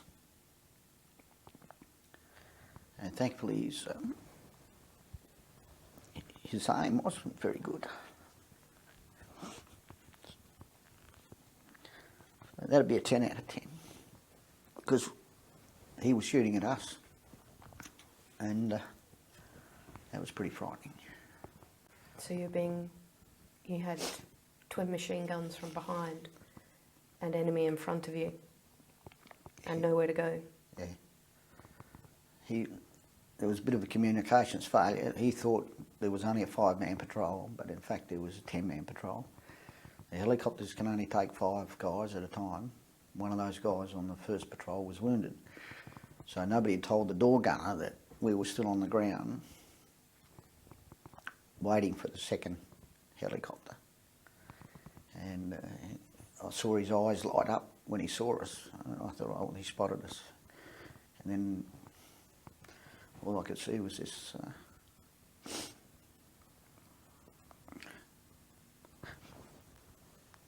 green tracer coming at us. And it frightened the shit out of us. Luckily, no one got hit. So he wasn't SAS? No, he was an Air Force door gunner. And I don't think he'd been briefed that there was a 10-man patrol, not 5. Probably lucky he wasn't SAS, so he wasn't such a good shot. So that was absolutely terrifying, because, I mean, I don't mind getting killed by the enemy, but when you're going to get killed by your own people, it's And a you bit weren't much. expecting it. I'd call that a 10 out of 10, that one. How do you wind down after that? How are you meant to go to sleep that night? Well, I think from just sheer exhaustion, we got back. We were pretty pissed about the ambush because it went wrong. And I'd had an altercation with the patrol commander about how these claymores were going to be sighted. And in fact, we were in the killing ground ourselves, and I wasn't happy about that. So there was a lot of things that went wrong, a lot of small things that went wrong, and which then built up into a big picture. And when the enemy were in the killing ground, things didn't go according to plan. There was, I don't know, there were maybe 10 or 12, maybe 14 enemy. One of our guys got stood up and he got shot in the stomach. And when we found out later what it was a claymore pellet that hit him in the stomach. So it vindicated my argument about sighting the claymores properly. We opened fired into the killing ground, and once we stopped firing, because we had a different routine for a 10-man patrol, once we stopped firing, we followed 2 guys up the track, but they got away, and then I went into my usual routine of searching the bodies. And when I went out to the killing ground to search the body and get the pack off the guy and what other webbing, one of the guys threw a bloody hand grenade and it landed just near me. So I had to tell him in no uncertain terms not to throw any more hand grenades. So, and then we started taking fire because the VC regrouped. Sorry, was this one of your own who'd thrown a hand grenade near you? Yeah. He didn't realise I was out there searching because he wasn't a normal patrol member, because each patrol had a different routine. And anyway, I let him know in no uncertain terms not to throw the bloody things anymore. And the guy that we hit was very lucky. He was a taxman and an agent for a lot of communists in Saigon. And we took his pack, and he had lots of letters being delivered and money and addresses of communist agents in Saigon and so on. So it was good in terms of gathering information. Valuable. But the execution was pretty piss poor, in my opinion. And then we found that the patrol commander had been wounded, so not my patrol commander, but the other patrol commander. And then we got him on the helicopter, and then we had to put up with this idiot on the bloody machine guns, and so the whole thing was a shit fight from start to finish. But we were just too exhausted, so we just collapsed and slept for a day afterwards, because we'd been out in the scrub for 4 or 5 days. And even though you're just laying in the bush, not moving, you don't even get up to go for a crap or a piss. You do it there, and it's just exhausting work. And when it all went wrong, it was even worse, because that dented our professional pride. But I guess sooner or later we're going to get enemy reaction, or something's going to go wrong and that sort of business. So but to sleep, I can't remember. I think we just crashed, had a couple of beers,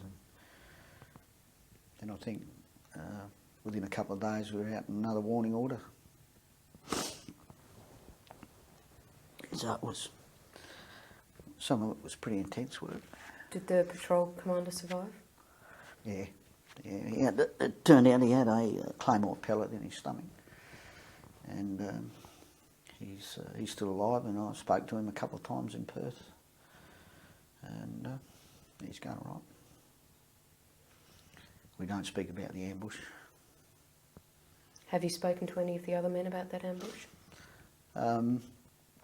Yeah, Mick Ruffin, my patrol commander, and 1 or 2 of the other guys. We knew it was a cock-up, so there's not much point in bringing it up again. But at the time we knew it was bad, but we were overruled by the senior sergeant, and that was it. Was he reprimanded for that? No, but he got the pellet in his stomach, so I think that was poetic justice. So that was his decision. In fact, he told me to shut up and get on with the job. And I complained bitterly that we were laying in the killing ground because the claymores were not facing across the track, they were facing down the track. And we were actually laying here, so it was just a bad way to sight the claymores. And, you know, they're nasty weapons. And I guess I spoke my mind, and that was it. But we got out of that in the skin of our teeth. After that badly planned ambush, badly organised claymores, did most of your patrols tend to go according to plan? Yeah, well, I think that was our one bad ambush in 12 months of operations, recce's, including recce's and ambushing and so on. So, as professional soldiers, we prided on ourselves on making sure our ambushes were good because they're a matter of life and death. And if you didn't plan them right, not only would the enemy get you, you get killed from your own bad planning. So there was a lot of arguments about this particular ambush later on about it, and some of it's recorded, some of it's not. But yeah, it was just a bad. You know, it's like you miss a tackle on the rugby field, just a bad preparation, setting yourself up for the tackle. You know, so. How do you lie there in the kill area, knowing well that your commanding officer has just made a really bad decision to put you there, yeah, well, and follow those orders, knowing that? Well, we didn't have a lot of choice because I was only a corporal at that stage, and we were on the left flank of the ambush, and myself and Mick Honegger, with a machine gun, and I guess we thought, well, you know, this is not good, but there was little we could do about we couldn't get up and move things around because at any stage the enemy could walk into the ambush. We weren't happy about the way it was laid out, and we made that quite clear, and but we weren't in a position to change it, and so we laid there for 2 or 3 days. I just forget how long it was, and stewed about it, I guess. And then when we heard the signal shot from not far away, we identified it as an SKS because that was a more common weapon. Then we knew the enemy were coming, and we were ready on the left flank. We weren't quite ready on the right flank, and of course the combination of not being ready, claymores in the wrong position. You know, when we sprung the ambush, it went pretty bad. So there wasn't much we could do about it. We just had our own little space to protect and look after. And when I fired the claymores, I kept my head down. I think I buried my head in the bloody ground to make sure that nothing hit me. But you know, it's just one of those things. And I feel sorry for the patrol commander who got hit. I mean, it was just bad luck. But at the time, we weren't very forgiving about what happened. So he came home to Australia after that. But he's okay now. He's fine. Any other memorable patrols that you feel you did well, or that stick out in your mind for the rest of your time there? Well, I did a patrol with the local local popular force unit, which was like the local guys, and I guess that was another major blunder coming up that I could see, and I was sent up there as an observer on the back of the patrol to just observe their bushcraft, and these were local soldiers who were being trained up by a couple of American special forces, and they wanted one of our guys to go up there and assess them, and I got the job, and so I went along, and I think there was 9 of us in the patrol, and the idea was we were going out on a patrol to assess these guys' bush skills, and we actually ended up bumping into an enemy camp and having a bloody hell of a firefight, and it all went pretty bad, so that sort of sticks in my mind, and that wasn't a very good patrol because it was badly planned and badly executed, and compared to our standards it was just a terrible patrol. And I spoke to the major in charge that, you know, we shouldn't be doing this. We found a camp, we wrecked the camp, they didn't know we were there. We should have pulled out and called in an airstrike or artillery and left it at that and gone in later, pick up the pieces, but he wanted to attack the camp there and then. Who was he? He was a major from the Special Forces team up at Binbar, and he had a top sergeant as his number 2, and I was the 3rd white man, if you like. So he was an American? He was an American Special Forces major, and their Special Forces, they had 3 groups, and one group was to train, another group was covert operations, and another group was to work with Vietnamese units. And I thought he was a bit of an idiot, but it sounded like the MO of the Americans that you've described before, though. They didn't seem to be into tactical sort of recce's like you were used to. They thought superior, you know, gun power will just... was that another example of them, the sort of difference in MO between the Australians and the Americans? There was a big difference. We, in fact, took on a couple of SEAL team guys who wanted to come out on a patrol with us, and I think we took them out maybe once, and we got rid of them because they were too noisy, and you know, they just weren't aware of their surroundings. And we steered clear from the Americans as much as we could. Having said that, they don't lack courage, and they don't lack firepower. So it was good to have their firepower available if we needed it, and occasionally we called in fire missions from the USS Missouri. We called in B-52 bombers, we called in Phantom jets, so we had a lot of firepower on the radio that we could use, but we steered clear of them working with them in terms of on the ground out on patrols, because they weren't at the same level as we were. And when it becomes life and death, you get very short-tempered about things. Things have got to happen properly, otherwise you don't come home. So it's pretty simple, and you've got to keep that attitude that, you know, you've got to get it right. Can that also hinder the reintegration into society, because it's part of that life or death feeling in situations that then aren't life or death, but you still have that residual fight? I think it does. I think all infantry type work, whether it be World War I soldiers, Korea, Second World War, Vietnam, East Timor, Iraq, whatever, has those consequences, because you're so intense on getting things. There is no. It's not like a game of football where you come second. Coming second in a war is death.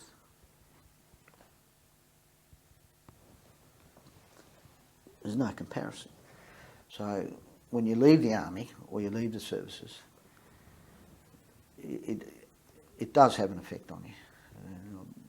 I think, you know, I mean, I used to get pretty hot-tempered with things outside the army when I in Civvy Street, and occasionally I do now, but you know, I think I'm getting a bit more relaxed. But you know, for a long, long time, it was there, and it's what we call PTSD. So. And I think it applies to infantry, artillery, tankies, any of the units that were in the front line, so to speak. How does that sort of stuff affect you today? It affects me today because I'm talking about it in front of a camera, which I've never ever done.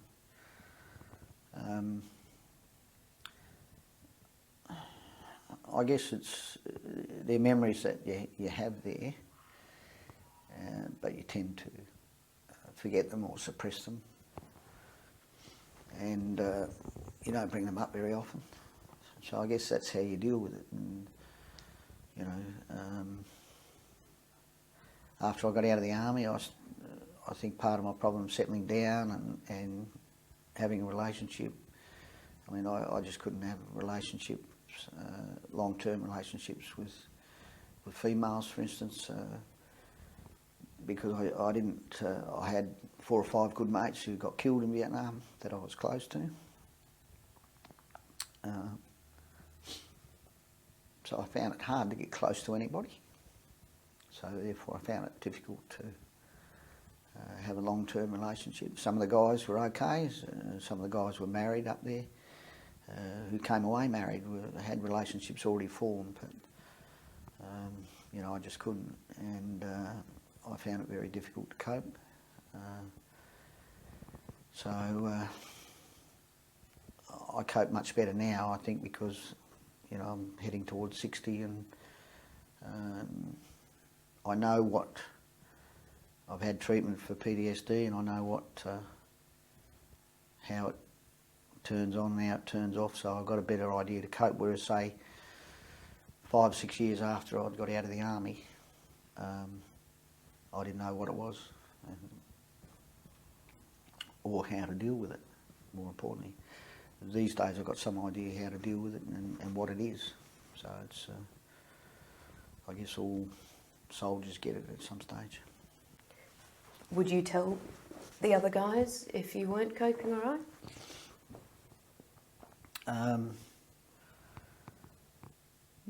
Yeah, I guess so. Nowadays I would. There's a couple of lads here in Adelaide that I know pretty well, and I might have a chat with them, and we generally talk a bit now on how we go about things, and then we get similar ideas, and so, oh, that happens to me, so you don't feel you're the only one that's got this condition or problem. So, and by and large, everyday life now is pretty good. We opened a war memorial in Adelaide in June last year at the Torrens Parade Ground, and that was pretty emotional for me because I had to give the speech, and so it's the first SAS memorial in Adelaide or South Australia, so that was a pretty tough week because everything had to be done properly, and it all come to a head when we gave the talk. But yeah, we do talk occasionally amongst the guys and try and help each other now. We'll point them in the right direction. So I guess we cope in our own way. Kerry, can you tell us how and why the SAS was so successful at what they did, the Australian SAS, what makes them as good as they are? Well, I think it's a combination of things. Professional soldiering, accurate with their weapons, knowledge of weapons, good small unit tactics, attitude to get the job done, and a sense, like I said, a sense of professionalism. And I think if you put them all together, then you've got a pretty good unit. And the unit was all of those things, and very enthusiastic to get in and mix it. And we considered towards the end of our tour, after the Tet Offensive and all the big offensives that went on, we considered Phuoc Toi Province pretty well ours by the end of 1969, early 70. We considered that our piece of territory, so and we knew every square inch of it. So it was, I guess, we did a lot of homework too on the enemy. So rehearsing ambushes, rehearsing things, talking through things, and getting input from everybody in the patrol on how to do something. So I guess it was a combination of things, not just one particular thing. You can be the biggest, strongest guy in the patrol, but you know, if you've got a heart like a caraway seed, then you don't go very far. So it's just a combination of lots of things. You mentioned the United States SEALs before. I mean, they're supposedly a highly trained unit as well, but you didn't find that you wanted to be around them too much? No, we actually did a couple of exchange programs, and they were a totally different way of operating to us. And I personally thought that they were noisy and not particularly good operators, but courageous guys. They wouldn't shy away from a fight, but you know, sometimes discretion's a better part of valour. Sometimes you don't need to get in a fight. We took 1 or 2 SEALs out on a patrol with us, and then we never invited them out again. So, but some of the other patrols had regular SEAL team guys go out with them. So, and we exchanged patrols in the Mekong Delta with them occasionally, and you know, on different jobs. But the SAS were very effective in Phuoc Toi province, and in fact we went to the CO with a proposal to go up on the Laotian border and get some intelligence on the Ho Chi Minh Trail. But because that was outside, I think a few of our lads spoke to the CO about doing that, and that was knocked on the head because of political reasons. We weren't to be outside of Phuoc Toi province. But, you know, we wanted to win the war, and we weren't far away. And again, we could see that if we could interdict the supplies coming down the Ho Chi Minh Trail, then the troops at the front line would wither and die on the vine. So, but we were not allowed to, and probably it's a good thing anyway. But there were areas that we could see as soldiers that we could win the war or push it to its limits, that weren't being exploited by our senior officers. And you know, after a while, you think, you know, what are we really doing this for if we're not going to be fair income to win this? And as a consequence, I mentioned earlier, after 1975, when the communists took over, you know, they murdered something like 2 million civilians. And I feel terrible about that, because we told them we'd look after them and we didn't. So, but our own area, we looked after, and we did as much as we could. So when did you finish your tour of Vietnam? I came home in January, February '69, March, March 1969, and I came home and had some leave for about a month, and then went straight to Sydney, and there we flew to Terenda camp. It was 1 battalion, because I transferred out of the SAS back to 1 battalion, and I knew I was pretty fractured, so I wanted to go back to 1 battalion to have a nice easy posting for a couple of years in Malaya and Singapore.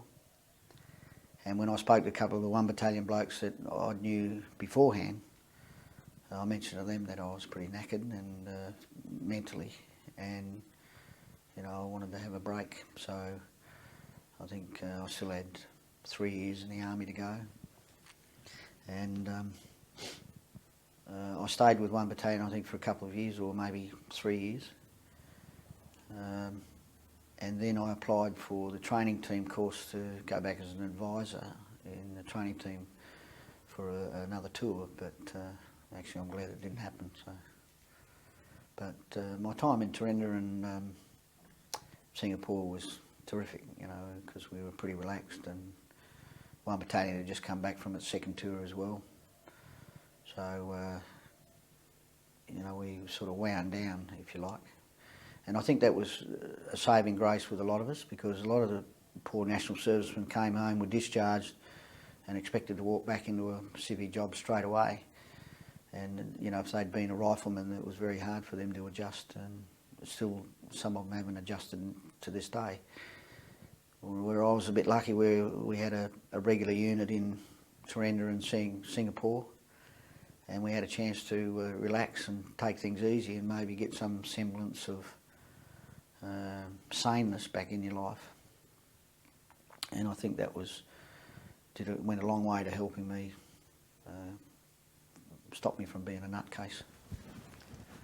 I remember when you were saying earlier that when you first went in as an SAS man and the guys heading out were going to shoot somebody that you felt was not threatening.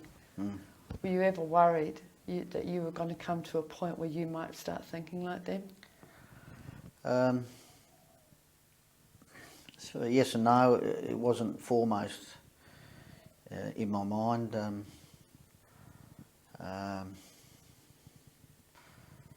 I guess there could have been a circumstance where it happened, but it didn't happen. The enemy that we did bump into all had weapons. They were all nasty pieces of work, so, you know, but you had to be mindful of civilians in the area, because the peasant farmer in Vietnam, his whole life revolved around a small plot of land, and he had to go out and cut down firewood and so on. So even though there was a war going on, he was still trying to live, and you had to be very mindful of civilians in Phuoc Toi province in some areas. Some areas were no-go areas for civilians, and if anyone was in there, they could be shot. But I mean, you still use a degree of common sense. It's different in a full-on battle, you know, when everyone's got weapons. But that was part of the problem with Vietnam, is not everyone had weapons. You had to have a hair trigger ready to go, but you also had to have some control, and it was difficult. But I can't remember ever, apart from that first one. You know, he's a pretty lucky man, so I don't think it was an issue that was foremost in my mind. From an observer's position, in an inhuman situation, you seem to have maintained your humanity. Well, I think you have to, because you need to have some sanity prevail.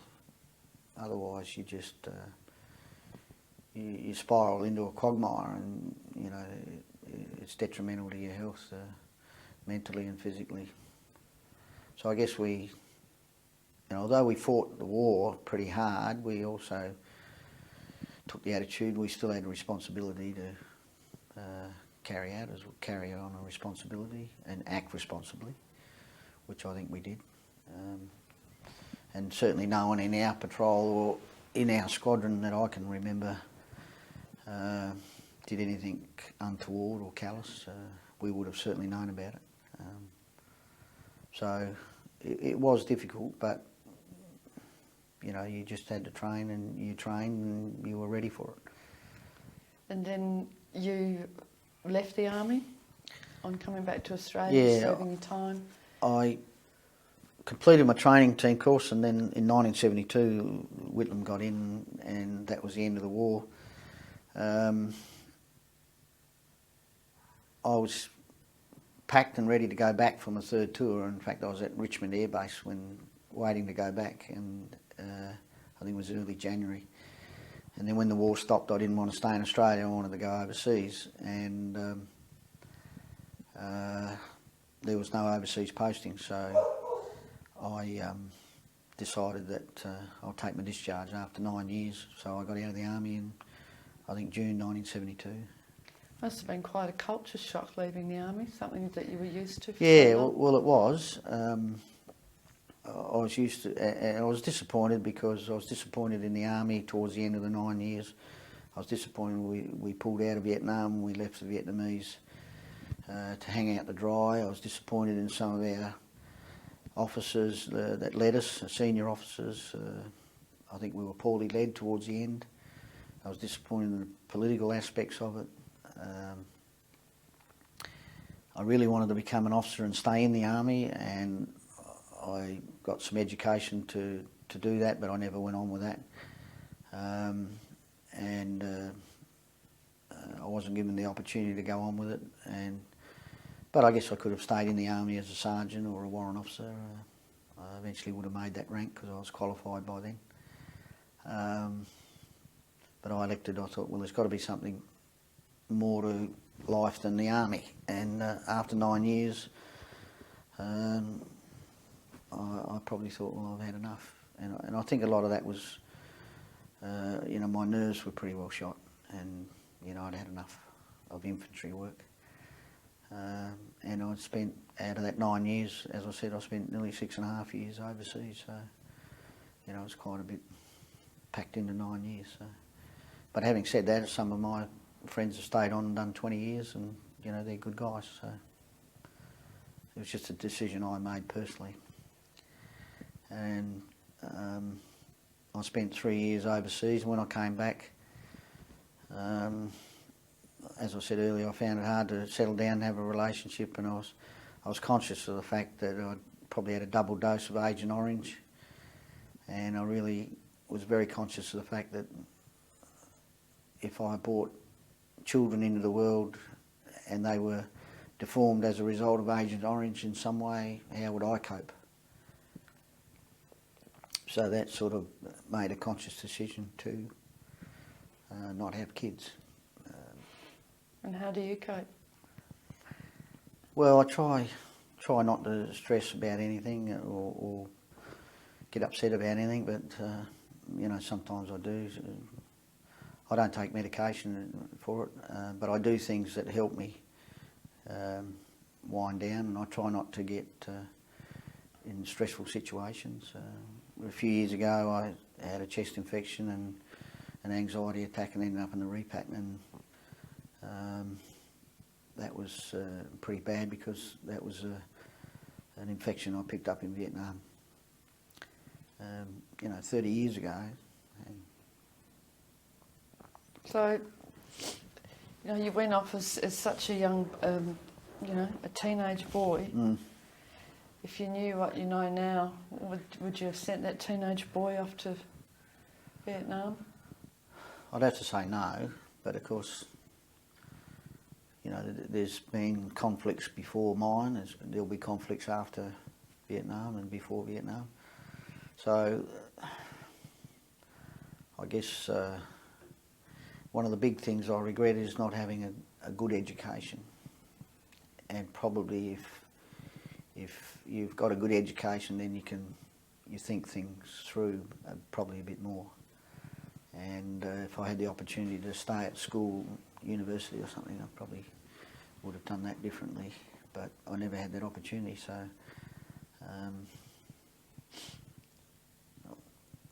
I guess if I had a son of my own, would you talk him into it or wouldn't you? I don't know how I'd do that. I think it'd be very difficult.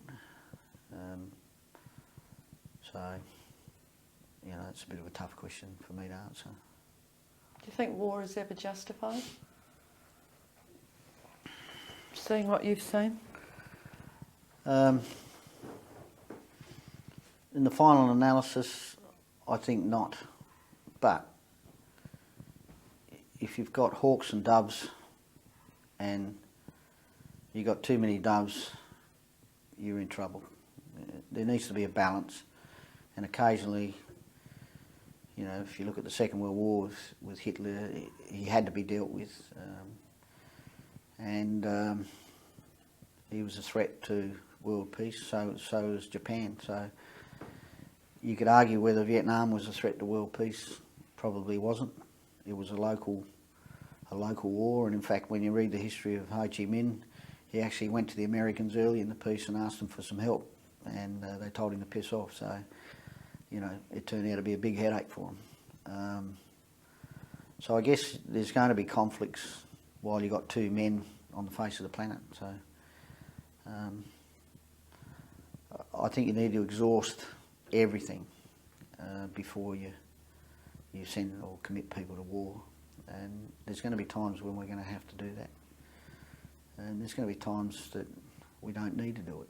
And really, when you think about Vietnam and the whole 10 years we spent there, the communist regimes collapsed by themselves anyway. But, you know, there were 7 million people killed in Vietnam, 5 million civilians, 2 million soldiers. You know, we didn't really achieve anything, I don't think. So in a regional conflict like that, I think you need to think hard and fast about whether you commit people. But if it's a world threat, well then obviously, so I hope that answers the question. I think it answers it perfectly. Is there anything more that you would like to add, Kerry? Anything else you'd like to say? No, I don't think so. I'd like to thank you for the honour of listening to your stories.